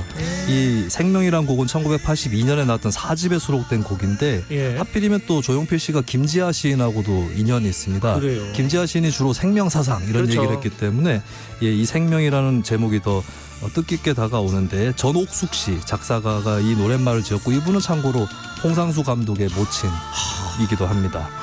근데 이 검열 때문에 가사를 거듭 고쳐서 5.18과는 언뜻 연관이 없어 보이는 그런 측면이 있는 거고요. 근데 알고 보면 조용필 씨의 허공은 공전의 히트를 기록한 노래인데 예, 그죠? 이 노래도 신군부와 연관이 있다고 합니다. 꿈이었다고 생각하기엔 너무나도 아쉬움 남아. 이게 1980년 서울의 봄이 가버렸다라고 하는 탄식의 의미를 담고 있고 가사도 원래는 너무나도 멀어진 민주 라는 가사였다고 합니다. 가사가 원래 이렇게 직접적이었다는 거예요? 그렇습니다. 근데 고친 이제 거네요. 또 검열 때문에 그것을 피하고자 고친 것이죠. 놀라운 일이네. 이제 김수민 씨 얘기를 하다 보니까 거의 무슨 걸어다니는 네. 대중가요 백과사전과 얘기를 하는 듯한 그런 느낌입니다. 그 다음에 5.18과 관련 있는 노래가 김수철 씨. 네. 요즘 세대는 잘 모를 겁니다. 요새 잘 안 나오시는 분이라서 그죠? 못다 핀 꽃향송이 이것도 5.18 노래예요? 네, 원래는 김수철 씨가 작은 거인이라고 해서 락밴드를 그렇죠. 하고 있었는데 집안에서도 그만해라 음악 그리고 대학원에 진학해라 이런 압력 때문에 그러면 마지막으로 딱 한 장만 음반을 내보겠다 하고 낸 것이 솔로 1집인데 여기에 수록된 못다 핀 꽃 한 송이가 히트를 했죠. 이게 데이트를 친 곡이죠? 네, 여기에 보면 이제 님 떠난 그 자리에 두고두고 못다 핀 꽃 한 송이 피우리라 이 곡이 5.18 때 숨졌던 고인들을 기리는 노래다 라고 김수철 씨가 나중에 얘기를 했습니다. 와, 이건 진짜 처음 하는 거네요. 근데 그렇게 들으면은 가사가 새롭게 다가오는 것 같은 생각도 듭니다. 김영성 님이 김원중 바위섬이 가요 톱10 1위를 했다 그러네요. 예전에 뭐 라디오 차트라든가 굉장히 상위권에 있었던 곡이었죠. 라이브로 본 기억이 있다 이런 말씀도 해주셨고 그런데 이제 5.18 노래가 아닌데 5.18 노래처럼 규정이 된 이런 반대의 상황도 있었다면서요? 네, 예전에 80년대 헤비메탈 밴드 중에 신하위, 백두산 이런 밴드들이 있었죠. 그 옛날 걸 그렇게 잘하세요? 네, 제가 그쪽에 좀 관심이 많아가지고요. 메탈 쪽이시군요. 네. 신하위 보컬이었던 임재범 씨. 임재범 씨가 요즘도 유명하죠. 그렇죠. 그리고 백두산 기타리스트 김도균 씨. 요새 예능인으로 그렇습니다. 김도균 이분들이 씨. 1990년 즈음에 아시아나라고 하는 헤비메탈 밴드를 결성을 해서 그래요? 영국까지 건너가서 세계 진출을 노리고 활동을 했었습니다. 유일하게 음반이 한 장이 나왔는데 다수곡이 영어로 돼 있고요. 근데 이 음반에 넣으려고 만들었던 곡 중에서 Soldiers Came, 군인들이 왔다라는 곡이 있는데 의미심장한데요? 원래는 이제 반전을 반전 네, 전쟁 반대를 의미하는 곡이었다고 하고 굉장히 임재범 씨의 처절한 보컬이 인상적인 곡인데 이 가사에 보면 폭풍처럼 들이닥친 군인들, 허공을 찢는 천둥처럼 버스를 태웠네. 하늘을 가르는 번개처럼 누이들이 쓰러지고 형제들이 죽었어. 이 곡을 보면 이제 검열 당국에서 이거 5.18 아니냐 이렇게 해가지고 음반에서 빼라고. 그래요? 네, 이게 1990년이라는 시점이었는데도 불구하고 좀 억울했겠다. 그때도 이제 검열 제도가 살아있고 5.18이 완전히 복권이 안 됐다는 거고요. 2002년에 이 음반이 재발매될 때 Soldiers Came이 비로소 다시 수록이 됩니다. 이거 한번 나중에 방송 끝나고 한번 들어봐야겠네요. 약간 U2 노래 같은 느낌도 있고 반전 노래. 그렇습니다. 자, 그 90년대는 아까 말씀하셨듯이 검열이나 이런 것들이 조금 덜해져서 5.18 노래가 많이 나왔을 법도 한데 어떤 게 있나요? 1995년에 나온 곡이 있는데요. 이것도 락밴드의 곡입니다. 블랙홀. 한국의 헤비메탈 밴드 1세대라고 저는 볼 수 이쪽 있는. 계열이 아니거든요. 그렇습니다. 블랙홀이 1995년 4집에 넣었던 마지막 일기라는 곡이 있는데요. 이 곡의 화자는 5.18 때 그 도청에서 마지막까지 맞서 싸운 고등학생입니다. 이 고등학생이 마지막 일기를 쓰면서 뭐 어머니한테 보내는 메시지라든가 이런 것들이 가사로 담겨져 있는 건데요. 못다한 나의 숨결은 5월의 하늘 위에 붉게 떠있는 눈부신 큰 빛이 되어 그리운 모든 사랑을 바라볼 거야 라고 하는 가사가 들어가 있습니다. 1995년이라는 시점 좀 눈여겨볼 만합니다. 이 해가 드라마 모래시계가 나오면서 광주항쟁이 많이 등장을 하죠. 재조명을 했고 그 밖에도 드라마 코리아 게이트, 제사공화국 이런 드라마로 신군부 세력에 대한 비판 여론이 고조가 됐고 이해 말에 전두환 노태우 씨가 구속 수감되는 것이죠. 묘한 시점에 나온 곡입니다. 그러네요. 이 블랙홀의 마지막 일기. 자, 근데 최근에도 5.18 관련된 뭐 언급이라든가 이렇게 들어간 노래들이 좀 있다면서요? 네, 대중음악 쪽에서는 단연 BTS의 마시티라는 곡이 있습니다. BTS의 마시티. 네, BTS 멤버들이 고향이 부산, 대구, 광주 이쪽인데 멤버들이 자기 고향에 대해서 부르는 그런 곡이고 제이홉이라고 멤버가 광주 출신이죠. 여기 가사에 보면 날 보려면 시간은 7시 모여 집합 모두 다 눌러라 062-518 062는 광주 국번이고 그다음 518 이렇게 나오면서 짧게 언급되는 거지만 국제적으로 5.18이 뭐냐 이렇게 돼서 세계 각지에 있는 BTS 팬들이 5.18에 대해서 조사를 해보는 그런 일도 있었습니다. 참 이 BTS 친구들은 기특하기도 하네요. 오늘 여기까지 듣겠습니다. 고맙습니다. 예, 감사합니다. 김수민의 눈, 김수민 평론가였습니다. 김경래의 최강시사 2부는 여기까지고요. 잠시 후 3부에서는 박대기 기자의 고속경제 만나보겠습니다. 일부 지역국에서는 해당 지역 방송 보내드립니다.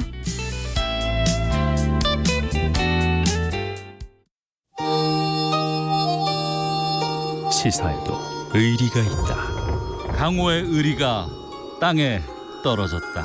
소신으로 승부한다. 월요일부터 금요일까지 평일 낮 12시 20분 대한민국 유일의 점심 시사 토크쇼 시사계의 주윤발 오태훈의 시사본부. 점심까지만 기다린다.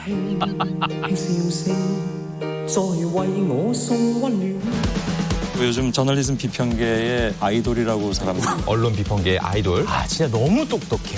똑똑한데 말도 잘해요. 근데 게다가 예의도 바릅니다. 언론 비평계의 아이돌 정준이가 진행하는 KBS 열린 토론 평일 저녁 7시 20분 많은 청취 바랍니다.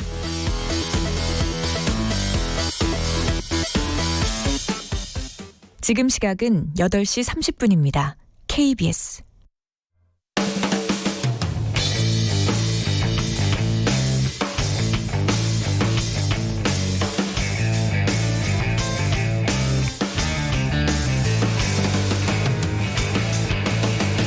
김경래의 최강 시사.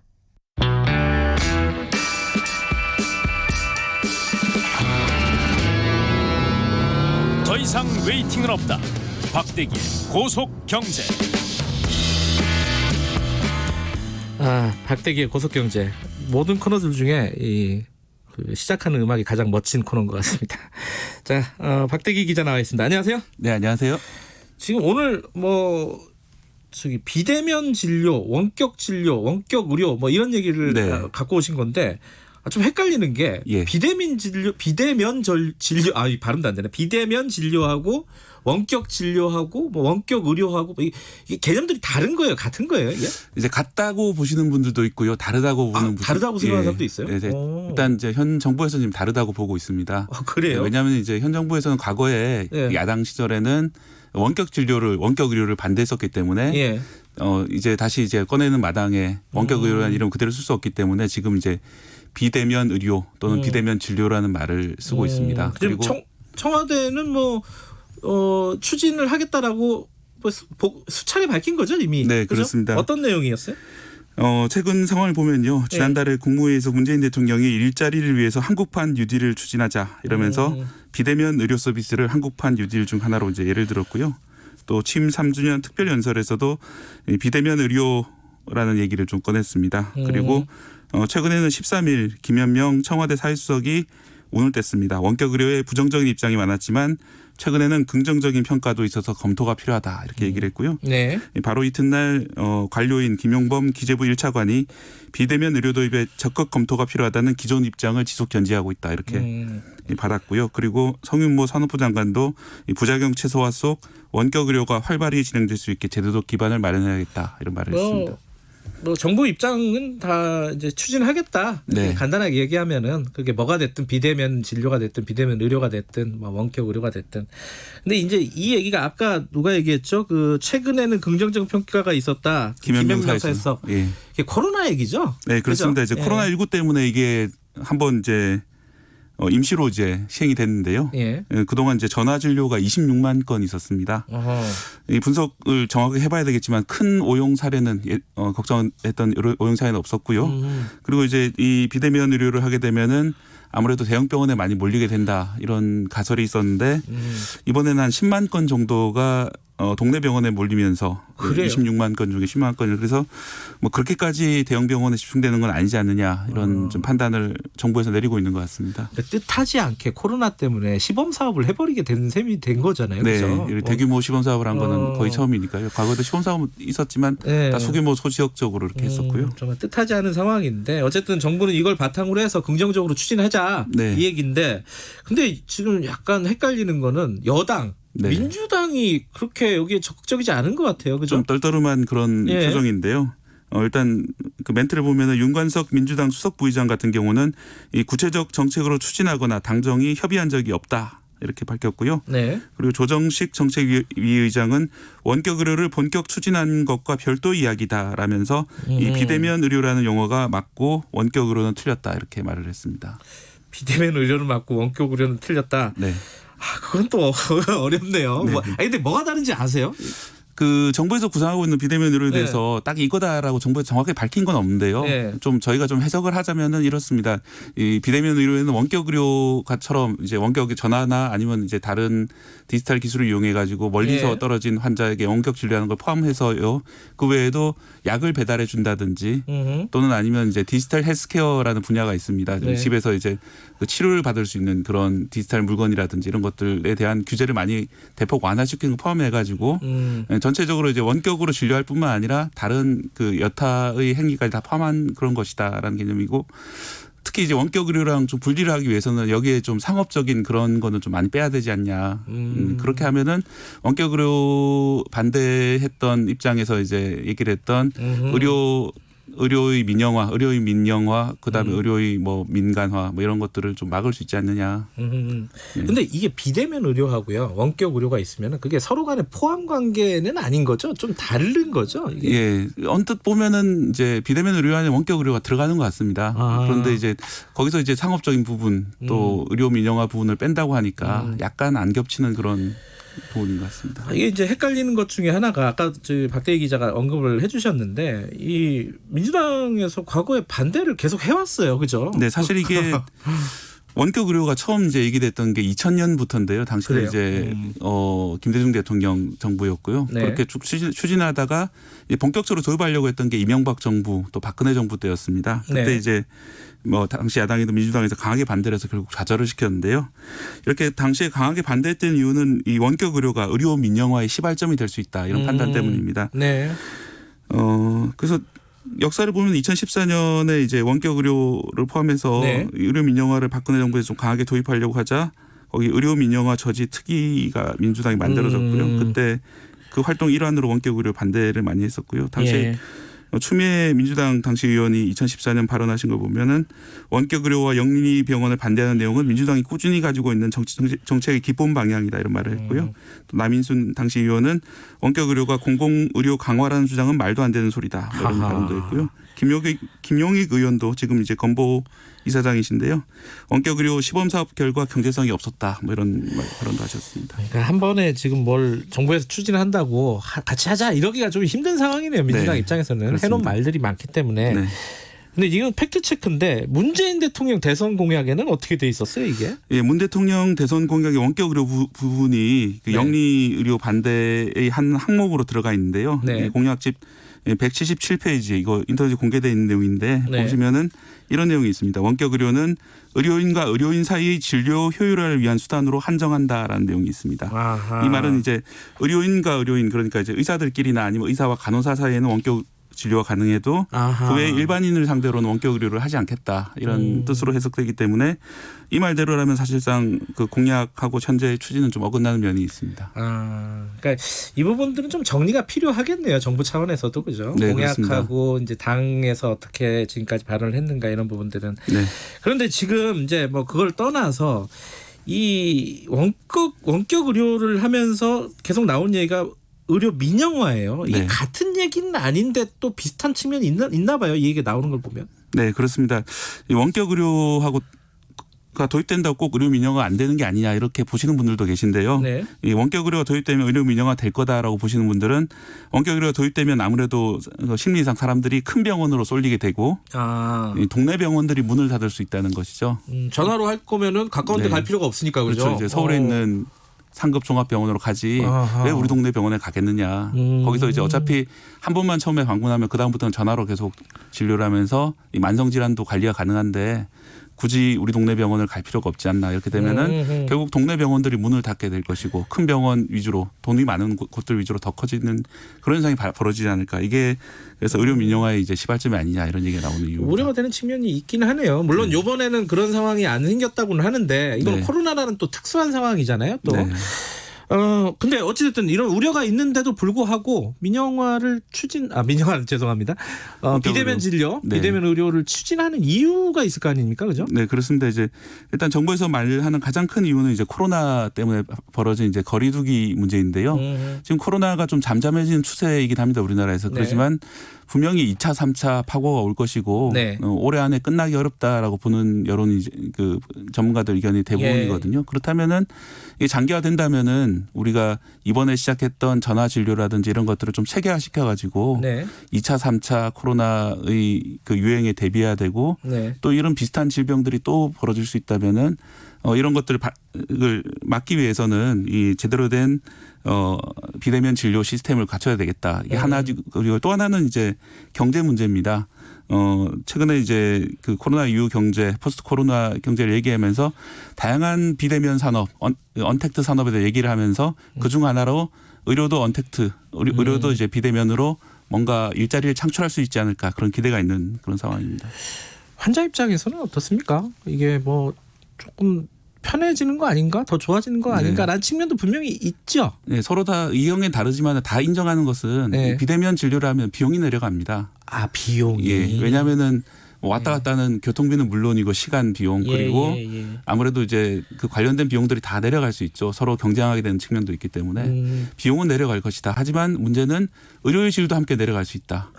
왜냐하면은 그 아무래도 대면에서 만나고 상태를 체크하는 거하고 다르고 전화나 아니면 뭐 영상으로 보는 거하고 다를 수 있기 때문이죠. 근데 의사들 단체들은 다 반대하죠 지금. 일단 기본적으로 의사단체들은 동네 병원의 입김들이 훨씬 더 강합니다. 그렇기 때문에 이렇게 1인 자영업자들이거든요. 그렇기 때문에 반대가 아주 심한 그런 상황입니다. 좋은 측면이 있고 물론 나쁜 측면이 있고. 네. 자 그렇습니다. 그러면은 어떻게 해야 되는 겁니까 이거?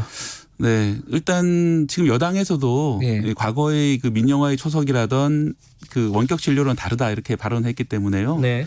그렇다면 어떻게 다른지에 대해서 좀 구체적인 비전을 좀 보여줄 필요가 있다고 생각이 들고요. 네. 이게 그 동네 병원들의 네트워크가 무너지는 게 단지 동네 병원들만의 문제가 아니라 우리나라의 의료 수준이 세계적이잖아요. 네. 이번에 코로나19 사태로 드러났지만 사실 전 세계 우리나라보다 의료 수준이 낮다라고 말할 수 있는 나라가 없는 지경입니다. 그렇다면 현재 체계가 상당히 장점이 많이 있는데 네. 만약에 원격 의료나 비대면 의료가 많이 도입돼 가지고 이 체계가 흔들리고 동네 병원들이 문을 닫는다면 네. 우리가 응급으로 아프고 이럴 때 동네 병원의 문을 두드릴 수 없는 그런 상황이 벌어질 수가 있거든요. 그래서 그런 우리가 가지고 있는 장점을 유지를 하면서도 이 비대면이 줄 장점을 수용할 수 있는 그런 좀 디자인들이 필요하고요. 제 개인적인 생각으로는 의료기기에 대한 어떤 규제나 이런 것들은 좀 많이 해소할 필요가 있을 것 같습니다. 이거와 별개로. 알겠습니다. 요거는 논의가 좀 아까 말씀하신 대로 구체적으로 좀 진행이 됐으면 좋겠어요. 이게 이념적으로 이게 되니 안 되니만 따지지 말고 구체적으로 얘기를 했으면 좋겠습니다. 끝내려고 했더니 질문이 있네요. 이 박대기 기자 어머님 말씀을 아직 기억합니다. 영어를 배워야 하는 이유. 이게 무슨 소리예요 이게? 제가 예전에 SNS에 이제 80년대 상황을 가지고 말씀드렸던 건데요. 네. 그때 제가 초등학생일 때 저희 어머니가 영어 ABC 크래커 이런 걸 과자를 주면서 영어 공부하라고 하면서 ABC 크래커를 주면서 이유가 이제 우리나라 언론에 안 나와 있는 많은 진실들이 있다. 예를 들어서 5.18 사건이라든지 그러네요. 이런 것들은 우리나라 언론에 제대로 보도가 안 되니까 너는 영어를 열심히 공부해서 외국 언론도 볼 수 있는 그런 사람이 되라라고 이제 말씀하셨던 건데. 영어 잘하세요 그래서? 잘하시지. 잘 해야 될 텐데. 예. 유튜브에 김영란님이 보내주신 거고요. 그 구수환 검사님이라는 대화명 쓰시는 분은 기자들은 거의 다 배가 많이 나왔는데 왜 그러냐고. 저도 좀 할 말은 별로 없습니다. 왜 그런 겁니까? 왜 그럴까요? 이거는 답이 없는 걸로 하겠습니다. 오늘 고맙습니다. 예, 감사합니다. 박대기의 고속경제 KBS 박대기 기자였습니다. 김경래의 최강시사 듣고 계신 지금 시각은 8시 43분 향해 가고 있습니다.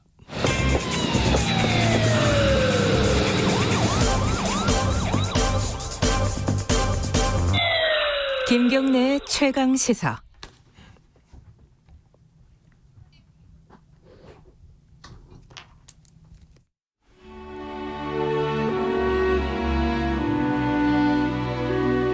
벌써 40년이 됐네요. 제 개인적으로 생각할 때는 제가 5.18 광주 민주화운동에 일어났던 그 해가 1980년도 제가 대학교 3학년이었으니까요.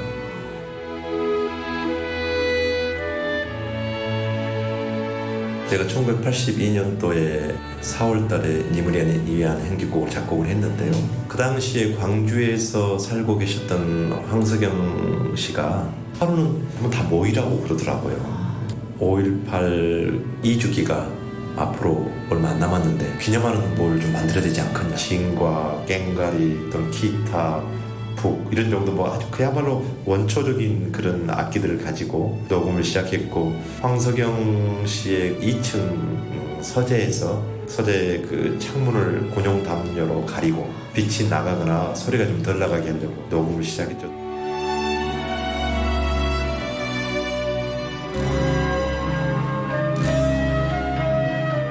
근데 이 노래는 제가 4시간 만에 작곡을 했었거든요. 제가 뭐 천재에서 그렇다기보다는 제가 비록 용감하지 못해서 제일 앞장서서 싸우지 못했고 그러다 보니까 살아남았지만 5.18 항쟁의 기간 동안 내 눈과 몸으로 쭉 봐왔던 이런 것이 응축된 그 힘이 어느 날 튀어나와서 제가 가지고 있는 실력보다 훨씬 더 좋은 노래가 나왔다고 생각합니다. 한평생 나가자도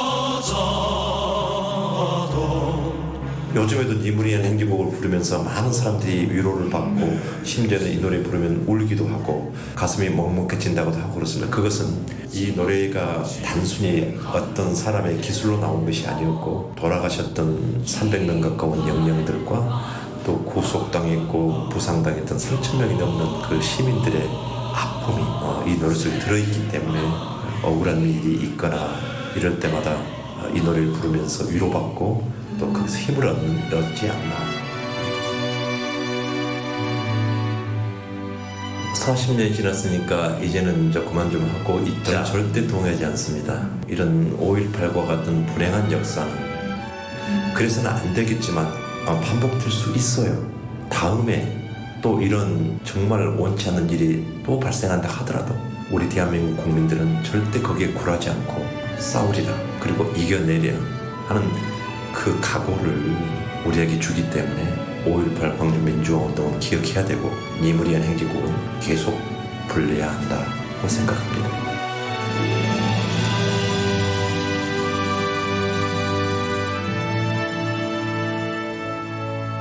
네, 5.18 40주년을 맞아서요. 이번 한 주 동안은 5.18 민주화 운동과 관련 있는 분들의 목소리를 담아서 미니 다큐 5.18 민주화 운동 40주년 연속 기획을 보내드립니다.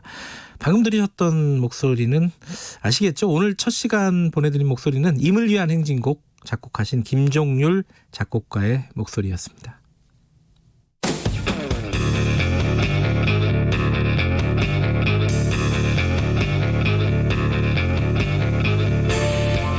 당신의 아침을 책임지는 직격 인터뷰 김경래 최강 시사.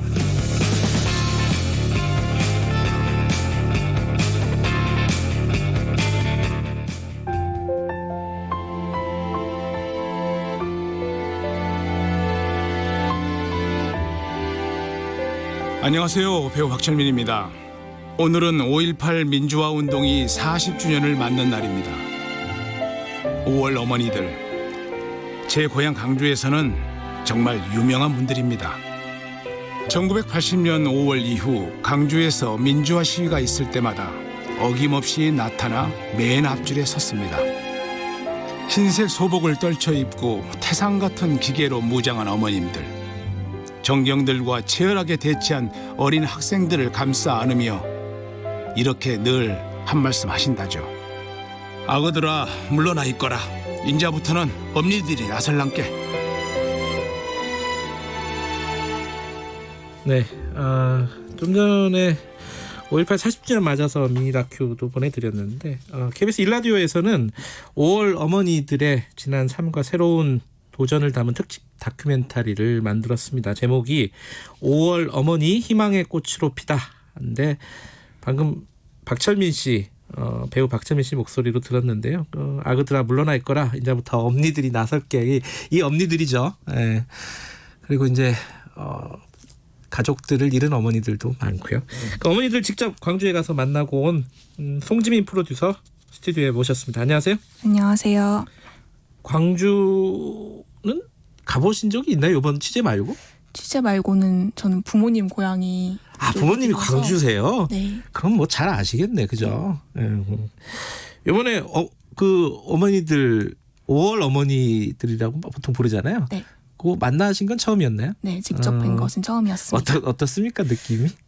정말 근데 보통 뉴스에서 많이들 보셨을 텐데 네. 늘 이렇게 흰색 소복을 떨쳐 입고 앞에서 노래를 부르시고 이제 시위를 하시는 모습을 뵙다가 직접 뵈니까 생각했던 것보다 정말 따뜻하시고 단단하세요. 그래서 이런 표현이 적절하진 않지만 저희가 가면서 친정 같다라는 말을 정말 많이 했던 게 왜냐면은 가면 늘 이제 식사 때가 되면은 어머님들이 밥도 이제 한 끼를 대접해 주시고 이런 모습들을 보면서 사실 어머님들이 상처가 다들 있으실 텐데 그걸 바탕으로도 참 따뜻하고 단단한 모습 보여주시는 게 인상 깊었습니다. 직접 보면은 다 우리 어머니들이랑 똑같아요, 그죠? 보통 엄마들이에요.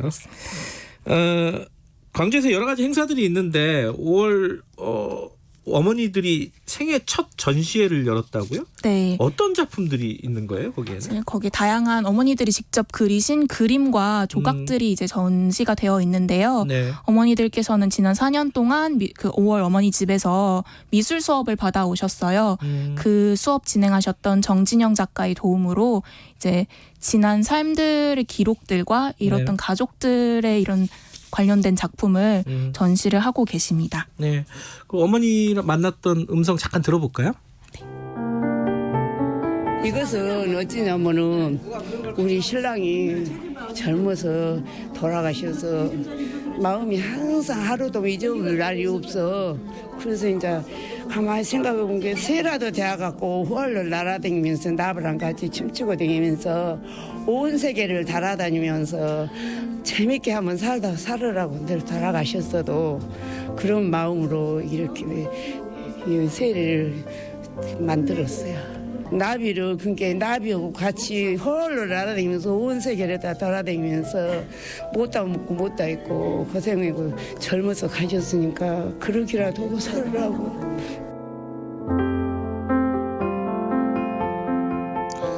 윤삼예 어머님의 작품 희망이라는 이름의 새, 지금 저희들 유튜브에 잠깐 띄워놨는데 이쁘네요. 이게 무슨 뜻이죠, 이게? 지금 유튜브 화면으로도 보시는 것처럼 주황색 바탕에 파란색 날개를 가진 새가 그려져 있는데요.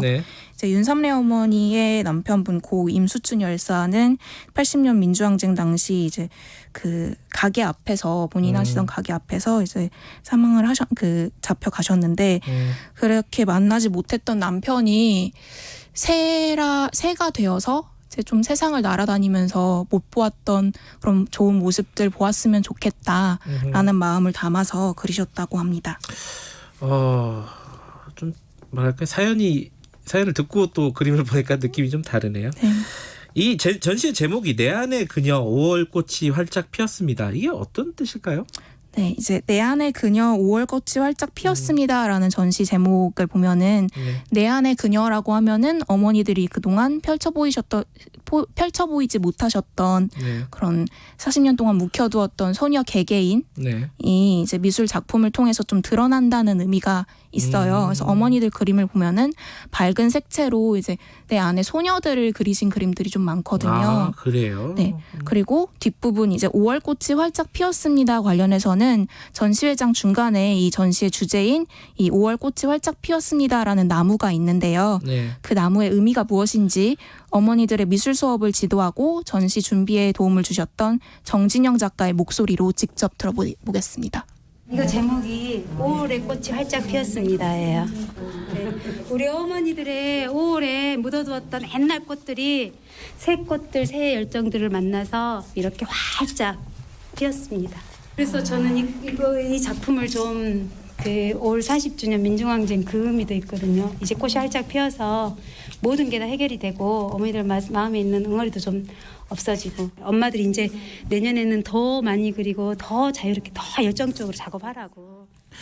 예, 지금 이제 사실 5월 어머니들은 5.18 민주항쟁 관련된 뭐 진상규명 이런 활동뿐만 아니라 사실 예를 들어 세월호 참사가 터졌을 때도 그렇고 여러 가지 이제 사회적으로 약자들이나 이런 분들하고 같이 연대해서 활동하는 걸 많이 봤어요. 그죠? 그런 부분들에 대해서도 얘기를 나눠보셨겠죠? 네, 이제 가장 가까운 거로 말하자면은 이번 대구 지역에서 코로나19로 고생을 하셨던 의료진 분들께 도시락을 518개를 직접 만들어서 보내시기도 하셨고 사회 곳곳과 이제 연대해오고 계신데요.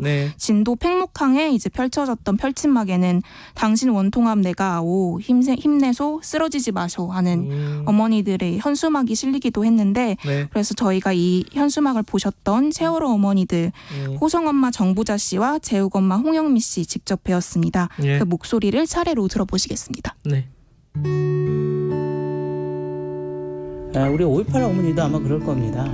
처음에는 내 자식이 왜 이래야 돼? 내가 왜 이래야 돼? 이러다가 이 사회가 왜 이래 돼? 그걸 알기 때문에 이 사회는 똑바로 사람답게 사는 사회를 만들어야 되겠다 해서 이분들이 지금까지도 움직였을 거라고 생각을 해요. 나의 분노로 싸웠으면 내가 지쳐가지고 내가 아파서 못 견뎠을 것 같아요. 그러니 조금이라도 이 새로운 씨앗이 나겠다라는 희망이 있으니까 그 희망을 보고 이렇게 싸워 나가는 거지. 제발 건강하시라고. 지금 60이고 70이시면 정말 건강하셔야 된다고. 그 위안부 어르신들 돌아가시는 거 사과 못 받고 그렇게 싸우는데 못 먹고 돌아가시잖아요. 그러면 안 되신다는. 그래서 건강관리 잘 하시고 그걸 눈으로 보고 가야 나중에 내가 그렇게 사랑했던 식구들 만났을 때 할 얘기가 있으실 것 같아서 건강하시라는 말씀.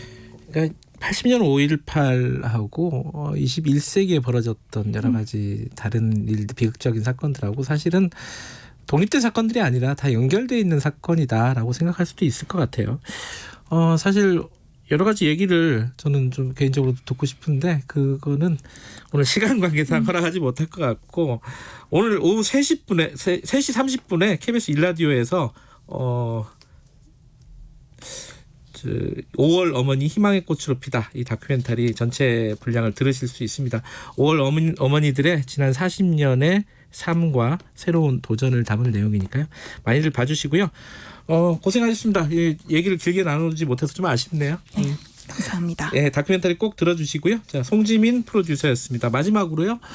5월 어머니들이 부르신 노래입니다. 홀로 아리랑 들으시면서 마치도록 하겠습니다. 최강시사 오늘 마치고요. 내일 아침 7시 20분에 돌아옵니다.